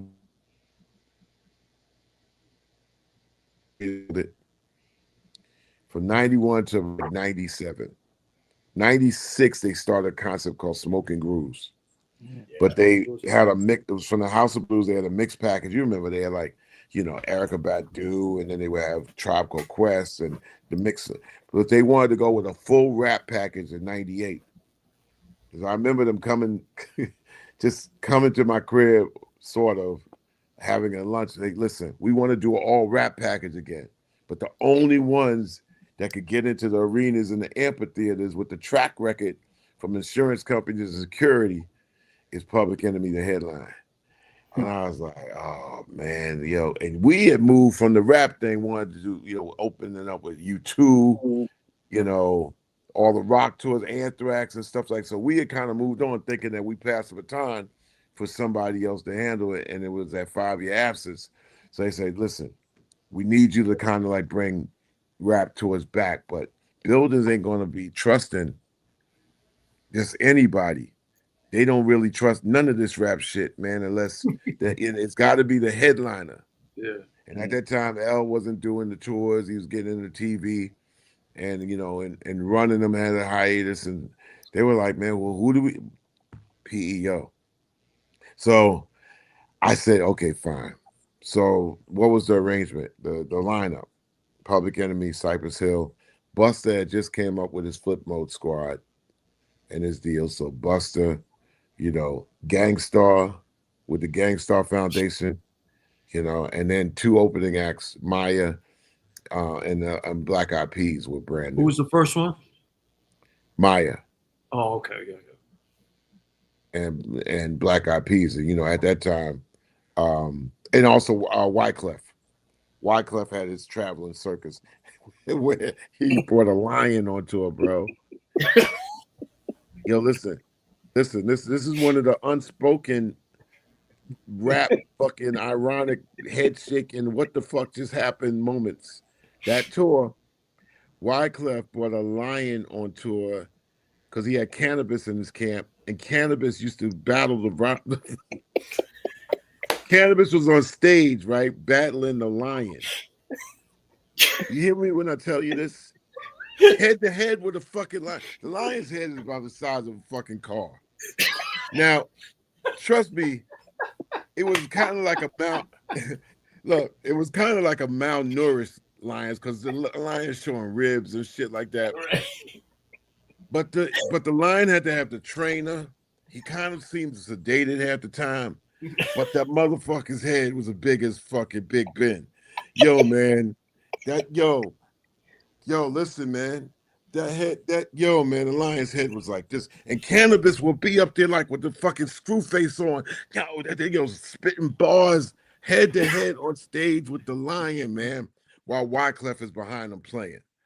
That shit, man, people don't talk about that shit, man. And that was on our tour. And then I learned more about Cypress, because Cypress was the first. Listen, man, Cypress Hill, you want to talk about human resource and public relations? They wrote the book on that shit. Every Cypress show before they went on, they would be doing like their own thing with legions of people. They do an autograph signing, all 4 of them, and totally just like, man, every autograph sign, shaking hands with the fan. They did that rock thing for real. Then when they go off, I think they would do their autograph signing, but they would do some kind of pre-fan thing. And of course, their show was phenomenal. It was the first hip-hop act I ever saw that made highs out of the lows. Like everybody, trying to go for it. Cypress is rocking the crowd like hits from the bong. Shit like that. I mean, I was like, I'd never seen a group that made the highs out of the lows. You know what I'm saying? And then, of course, when they're getting into the hand on the pump and all that, but they made highs out of lows. I was like, they're fucking geniuses, and that's when me and Be Real first had our first bond. And that it was an impressive tour. Smoking Grooves '98. We had He Got Game came out, and then it showed like you can have an all rap package. And it'd be okay. So what was the next tour? Next tour that went around the next year, '99, was the Hard Knock Life tour. All right. You see me on the Jay-Z. Who else? Jay-Z, DMX, Method Man, Redman. I forgot what was in the middle, but yeah, that tour went down. So basically, what you're saying is Def Jam again. Yeah, that tour doesn't happen if we don't do Smoking Grooves.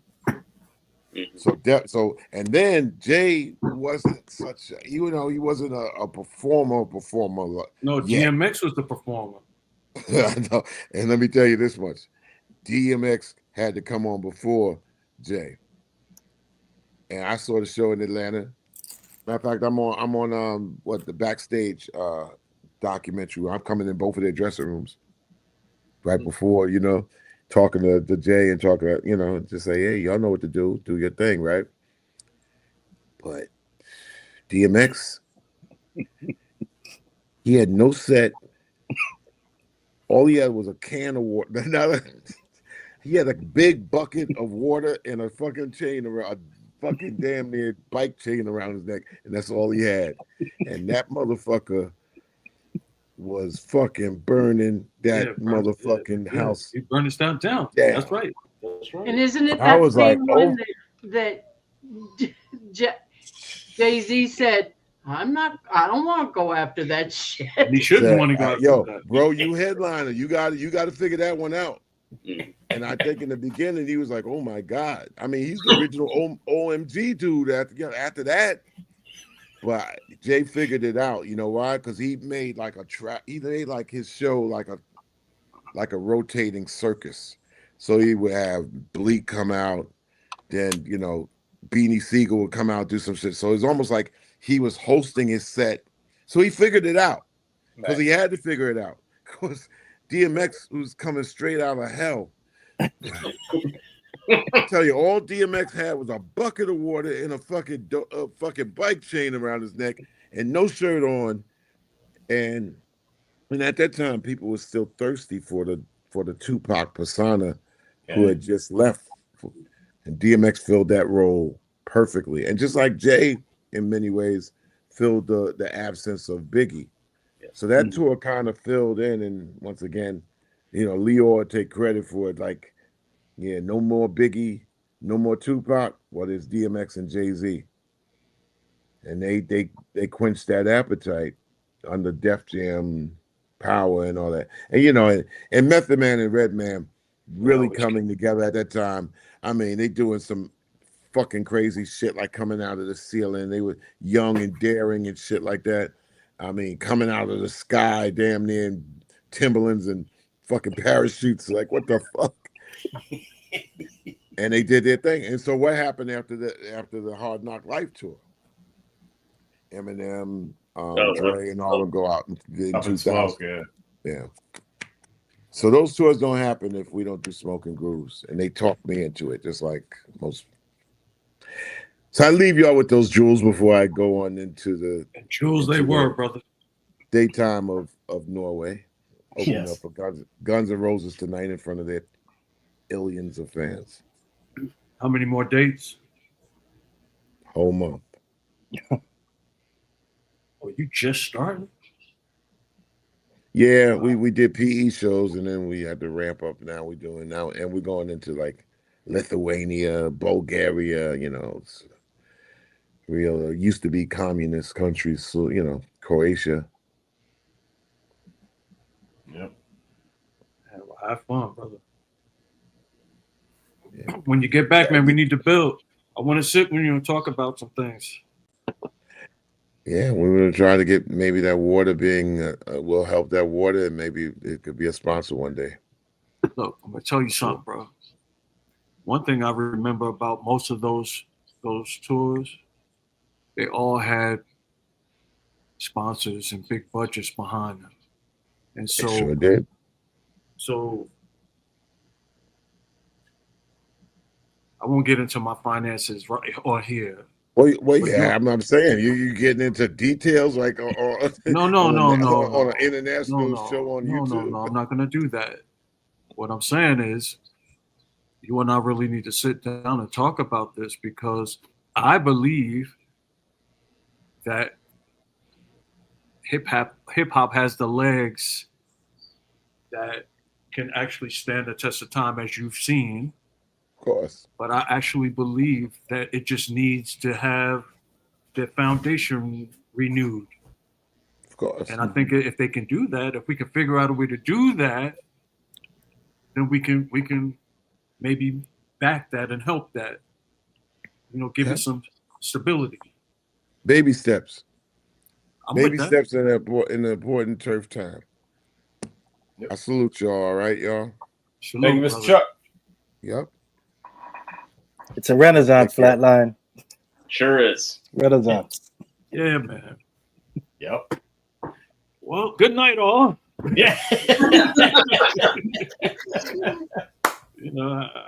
That's like me trying to follow. I'm Jay-Z. I feel like I'm Jay-Z right now. Yeah, man, just stepped off the stage. Well, before I'll say again. No, I was gonna say before you go, Morganic is on Bandcamp now. Yeah. Morganic is what you can do is go to Bandcamp and just put YZ/Morganic in there, and the album will come up. You listen to it for free. If you're feeling the album, purchase that. You don't have any of those tracks ready? Yeah, I do. Maybe just play one. Okay.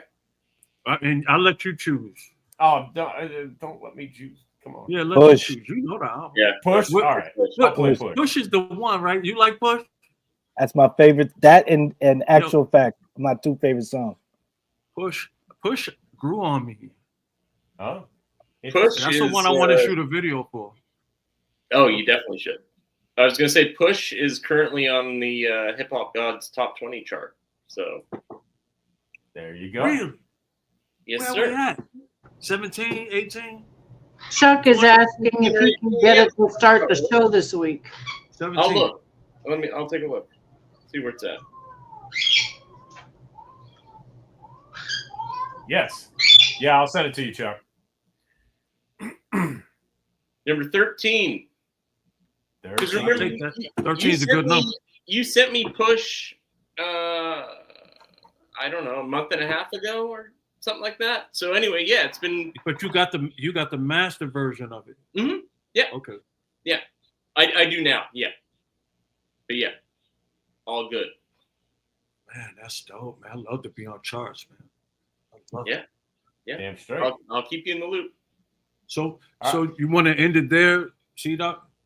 We'll play a little bit of Push real quick. We'll Push play. it. That's so. If you guys don't mind. No, not at all. Please. Let's and do you want to talk about real quick? Who did talk about Push the song? is produced. The music is produced by Ninth Wonder, and it was recorded at the Artist Shop. Fran was the person who lent me his ears and his expertise. The record at first it just charts his life. That's right. The record just grew on me, man, because at first I didn't really want to put any Ninth Wonder singles out. But somehow it just kind of just stuck in my head, bro. Now I love that record. And this is, I hope it's okay for me to say, this is like, you said you got these beats from Ninth a while ago. So this is like classic. I'll be honest with you. I'll tell you what. Ninth Wonder had just left Little Brother. Okay. And I had a friend that worked at Adult Swim. Mm-hmm. And he had Ninth come in to do something for Adult Swim. And he wanted me to meet Ninth. So I had this kid named Rosewood in the car with me. And Ninth put on beats. And every track that Ninth put on that Rosewood liked, he rapped to. He ended up rapping for 45 minutes straight. So I told Ninth, I said, whatever he just rapped to, I want that. Because I swear he was freestyling, and I thought they were records. And he's the only rap feature on the album, Rosewood. Wow. He's on Blood in My Veins, which is another Ninth Wonder joint. Yep. All right, so let's play a little bit of Push real quick. Yep. Push for time, and I miss my boy. Push for time, and I miss my boy. My name is Ali. People call me users. We are not the same, so please don't confuse us. I am not a dope boy. I am Confucius. I am a prophet. Satan is a seducer. Something like a Medusa. Now you're like a brick. Heavy is a hard body and mentally sick. Don't want your pandemic. I'm here to separate us. We were better off when we were segregated. Not because you hate us, because you love us. It's cause you're jealous, kept us close to covet. Labor in this nation, rob us for our culture. Money in the power, hover just like a vulture. My mouth is always sour, your food is full of poison. The album full of sugar, a diabetic coma. A public misnomer, detach us from our history. Then past a couple centuries, our origins a mystery. Push for time, and I miss my buzz. Push for time, and I miss my buzz. Our language and names lost. Your history doesn't mention me. Your characters never change. It's diabolic infamy. I drugs and alcohol. A prison complex. You profit at every step. The writing's on the wall. Slavery's institutional. The people are delusional. You're never confusing me. I see right through your scheme. That methamphetamines. You kill with fentanyl. The planet ain't enough. Disguise, you want it all. But I'ma tell you all and put it in the riddle. I'm not the type of brother that just shut up and dribble. My powers are fine. The forces from the middle. My core shine and my heart high like a griddle. I shine bright, you fizzle. I'm 7 course, you kibble. I set the bar, you don't rate. I'm here now, you're too late. You wanna dim my light, our accomplishments are too great. The gods are squeezing, this lesson's over, you missed it. Like push for time, and I miss my buzz. Come on. Yeah, a little something there. Huh? That joint's crazy. Mhm. Absolutely love that. I was trying to vibe with y'all, but I couldn't hear nothing. Oh, sometimes that happens. It's weird, but yeah. Yeah. But I'm glad Chuck heard it. Yeah. Chuck heard it. Yes. I'll get it to him. Yep. Man, I'm glad you guys like that record, man. Yeah. It took some time for me. You know. All right, well, let's play one more for him. All right, we can do that. You choose. Where you guys think? Hey, I'm gonna tell you. You know what I think the sleeper is on that album, bro? Commas. Oh, that's a good one. Mm-hmm. I mean, it might not be the vibe going for Push, but for me, Commas is the sleeper. No, that's dope. Yeah.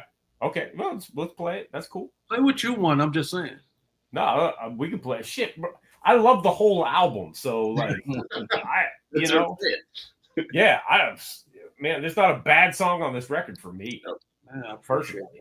Yeah, no, man. Like seriously, that's why I wanted to have you come back on when we talked about this, and I know we didn't get to it tonight, and we might want to just do another episode where you come on and talk about each song, and we'll play the whole thing. Listening for that's cool with y'all. I'm with that.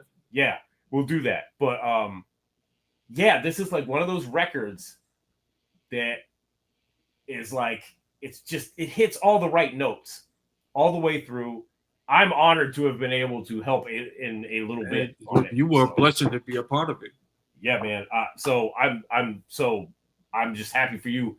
And I want people to know this record and support it. And you said there's vinyl, right? Or there's vinyl coming? Yeah, no, there's vinyl. There's 4 sets of vinyl. 4 sets of vinyl. What's the difference between the? Well, the first is green, Coke bottle, green. Dope. And then I have a picture disc. Wow. And I only do 250 of each. So it's only 1,000 records, but it's only 250 of each type. There's one that's like a red and black design. Wow. And then the other one has Morganic on it. Okay. The artwork. Yeah. Yeah. Word. Okay. And where can people get the vinyl at? Well, you can get them directly from me, but what I'm going to do is I'm going to make them available also on Bandcamp. Okay. Okay, word. I need to know this too, so I can get one. No, I got you, man. You know. You earned a double. You earned doubles. You already earned doubles, bro. Man, Plus, I need to send you a box anyway, just so you can give your DJs whoever you think. We gotta get, definitely gotta get Soulbuck. Yep, exactly. Yep, definitely gotta get Soulbuck. All right, so real quick, let's play commas real quick. So which one you gonna play? I'm gonna play commas. Okay, cool. Okay. Hopefully, I'll hear this one.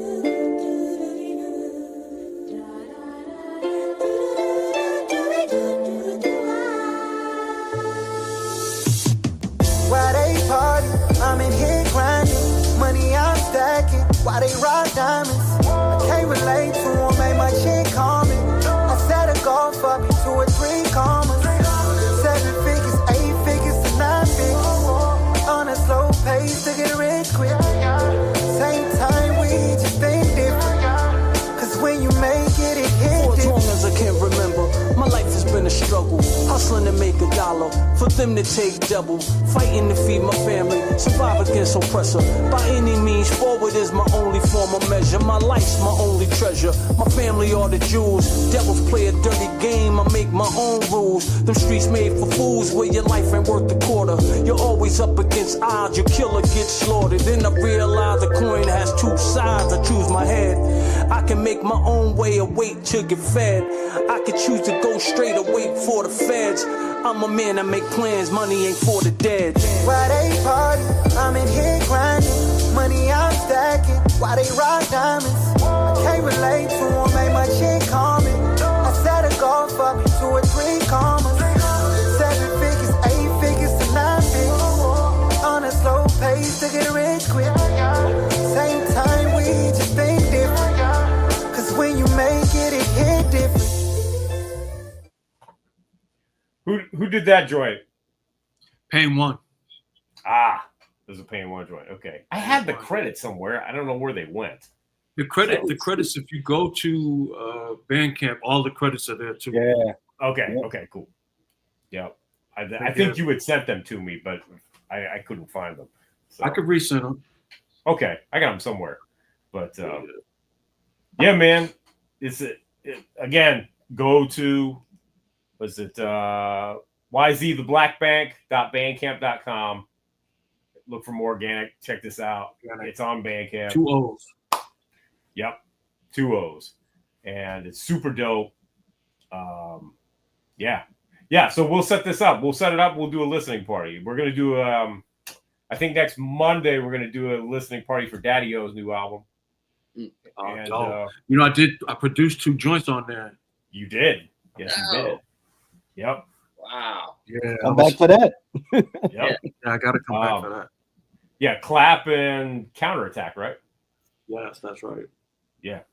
Yep. So, which I was waiting on this one. Like I've been waiting for years for this. Yeah, that one's kind of been those are. I'm surprised sure we'll about it. Huh? I'm surprised. Like, because Daddy a real persnickety. He can be, yeah. Because I've sent him some shit sometimes, and he's like, "Yeah, okay, Doc," and then I don't hear anything about it, and I'm like, "Oh, all right." And then I give it to somebody else, and they're like, "Oh, this is dope." I'm like, "Oh, well, sorry, Odad," but What? Hello. What about Odad? Nothing. Are you on the move? I am. Oh, okay. Something like that. So you said this Monday you're gonna play it? Yeah. So yeah, the week from yesterday. Yeah, Monday we're gonna play his new album, East New York Stories. We're gonna do a listening party. And I can get that on at Bandcamp. Yeah. I'm gonna go buy that right now. I'll send it to you. Yeah, we'll send it to you. I'm gonna buy that. I try to support. He will appreciate that. But yeah, it's up on. It is up on Bandcamp. I heard the album. Oh, okay. I'm gonna buy one. Yeah, gotcha. Oh, I just want to buy one. Oh. That's my, Daddy-O's my friend, my close friend, like a brother to me. Yeah. Yep. So, all right. So yeah, we'll set it up. So stay tuned, everybody. we're gonna bring YZ back and we'll do the listening party for the Moorganic album so we can talk more about it because it's really good, super dope. Yeah, man, and yeah, we'll figure it out and we'll let everybody know. I don't know what else to say.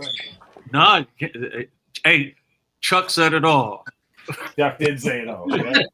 Chuck said it all. Did. And the funny thing is, listen, I want all of you to know that I appreciate you tonight. Like, even the fact that Chuck came through to me.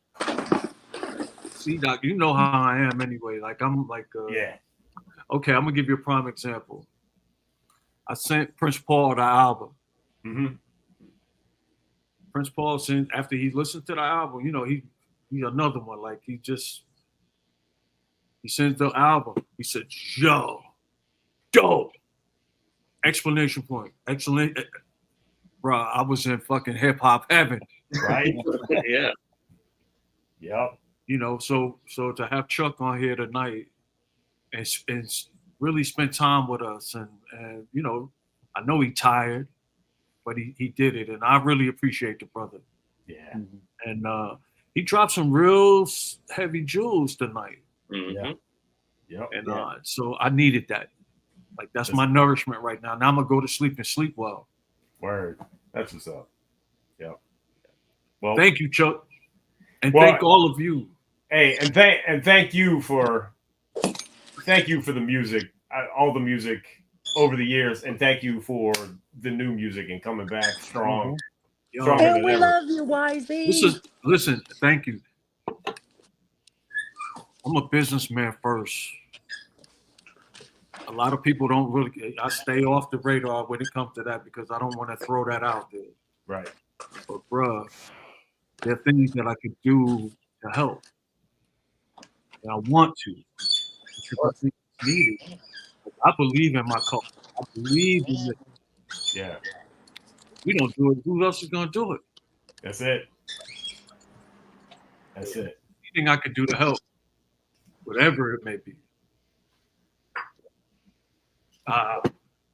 And you want my soul, brother. I love Chuck D, man.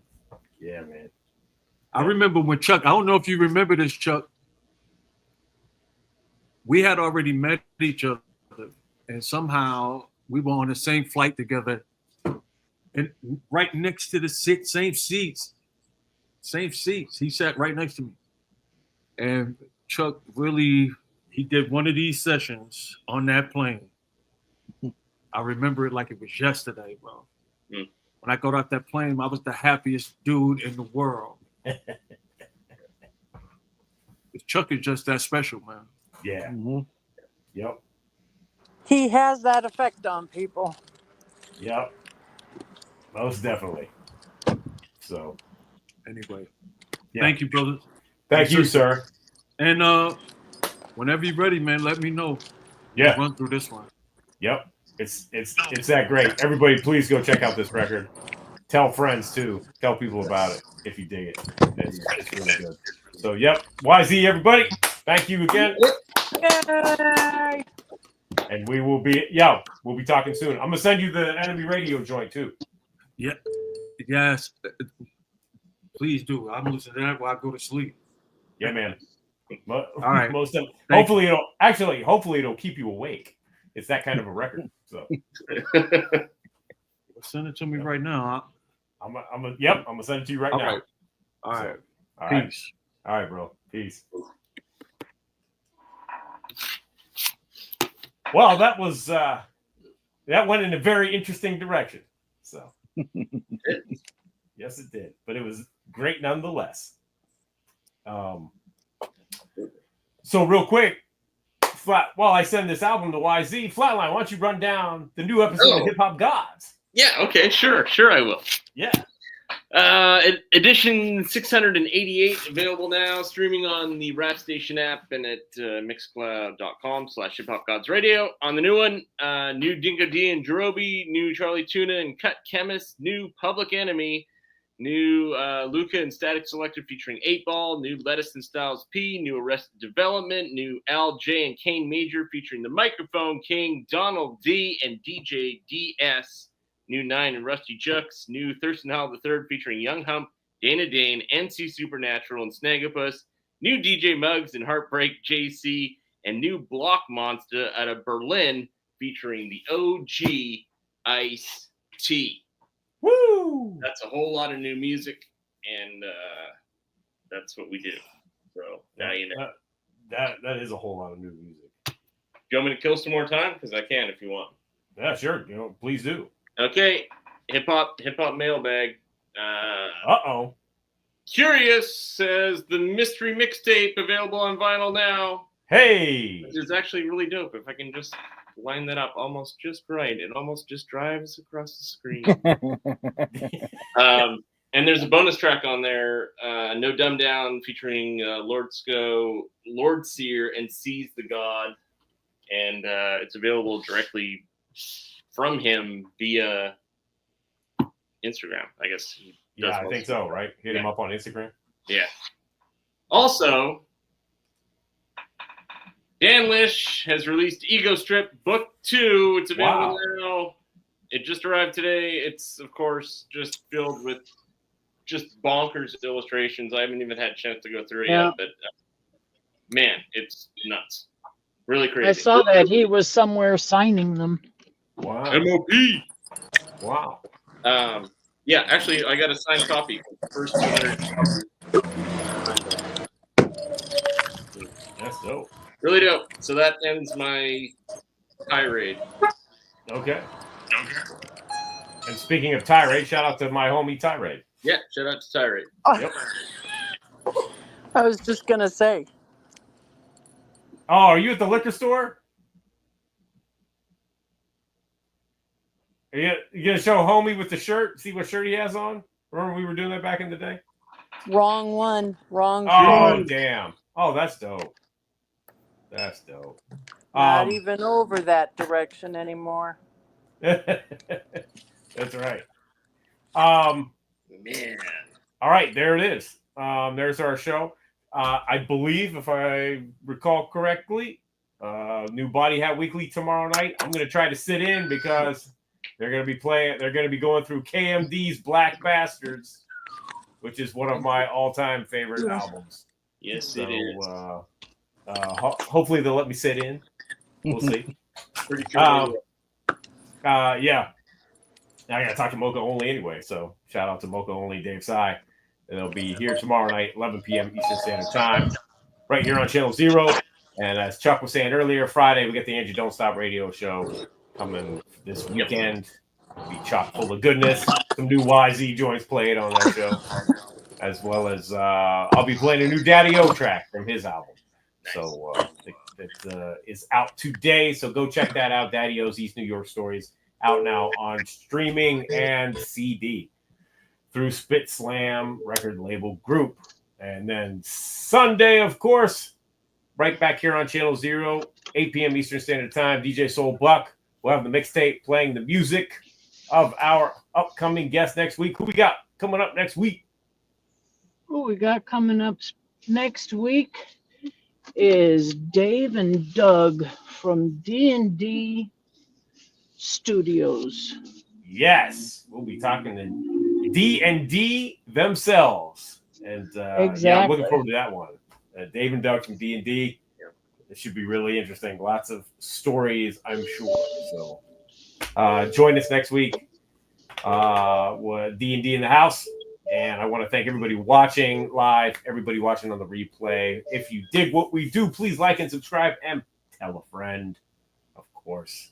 Check out the Hip Hop Gods show up now on Mixcloud and the Rap Station app. And we will see everybody next week for another episode of It's C-Doc Again.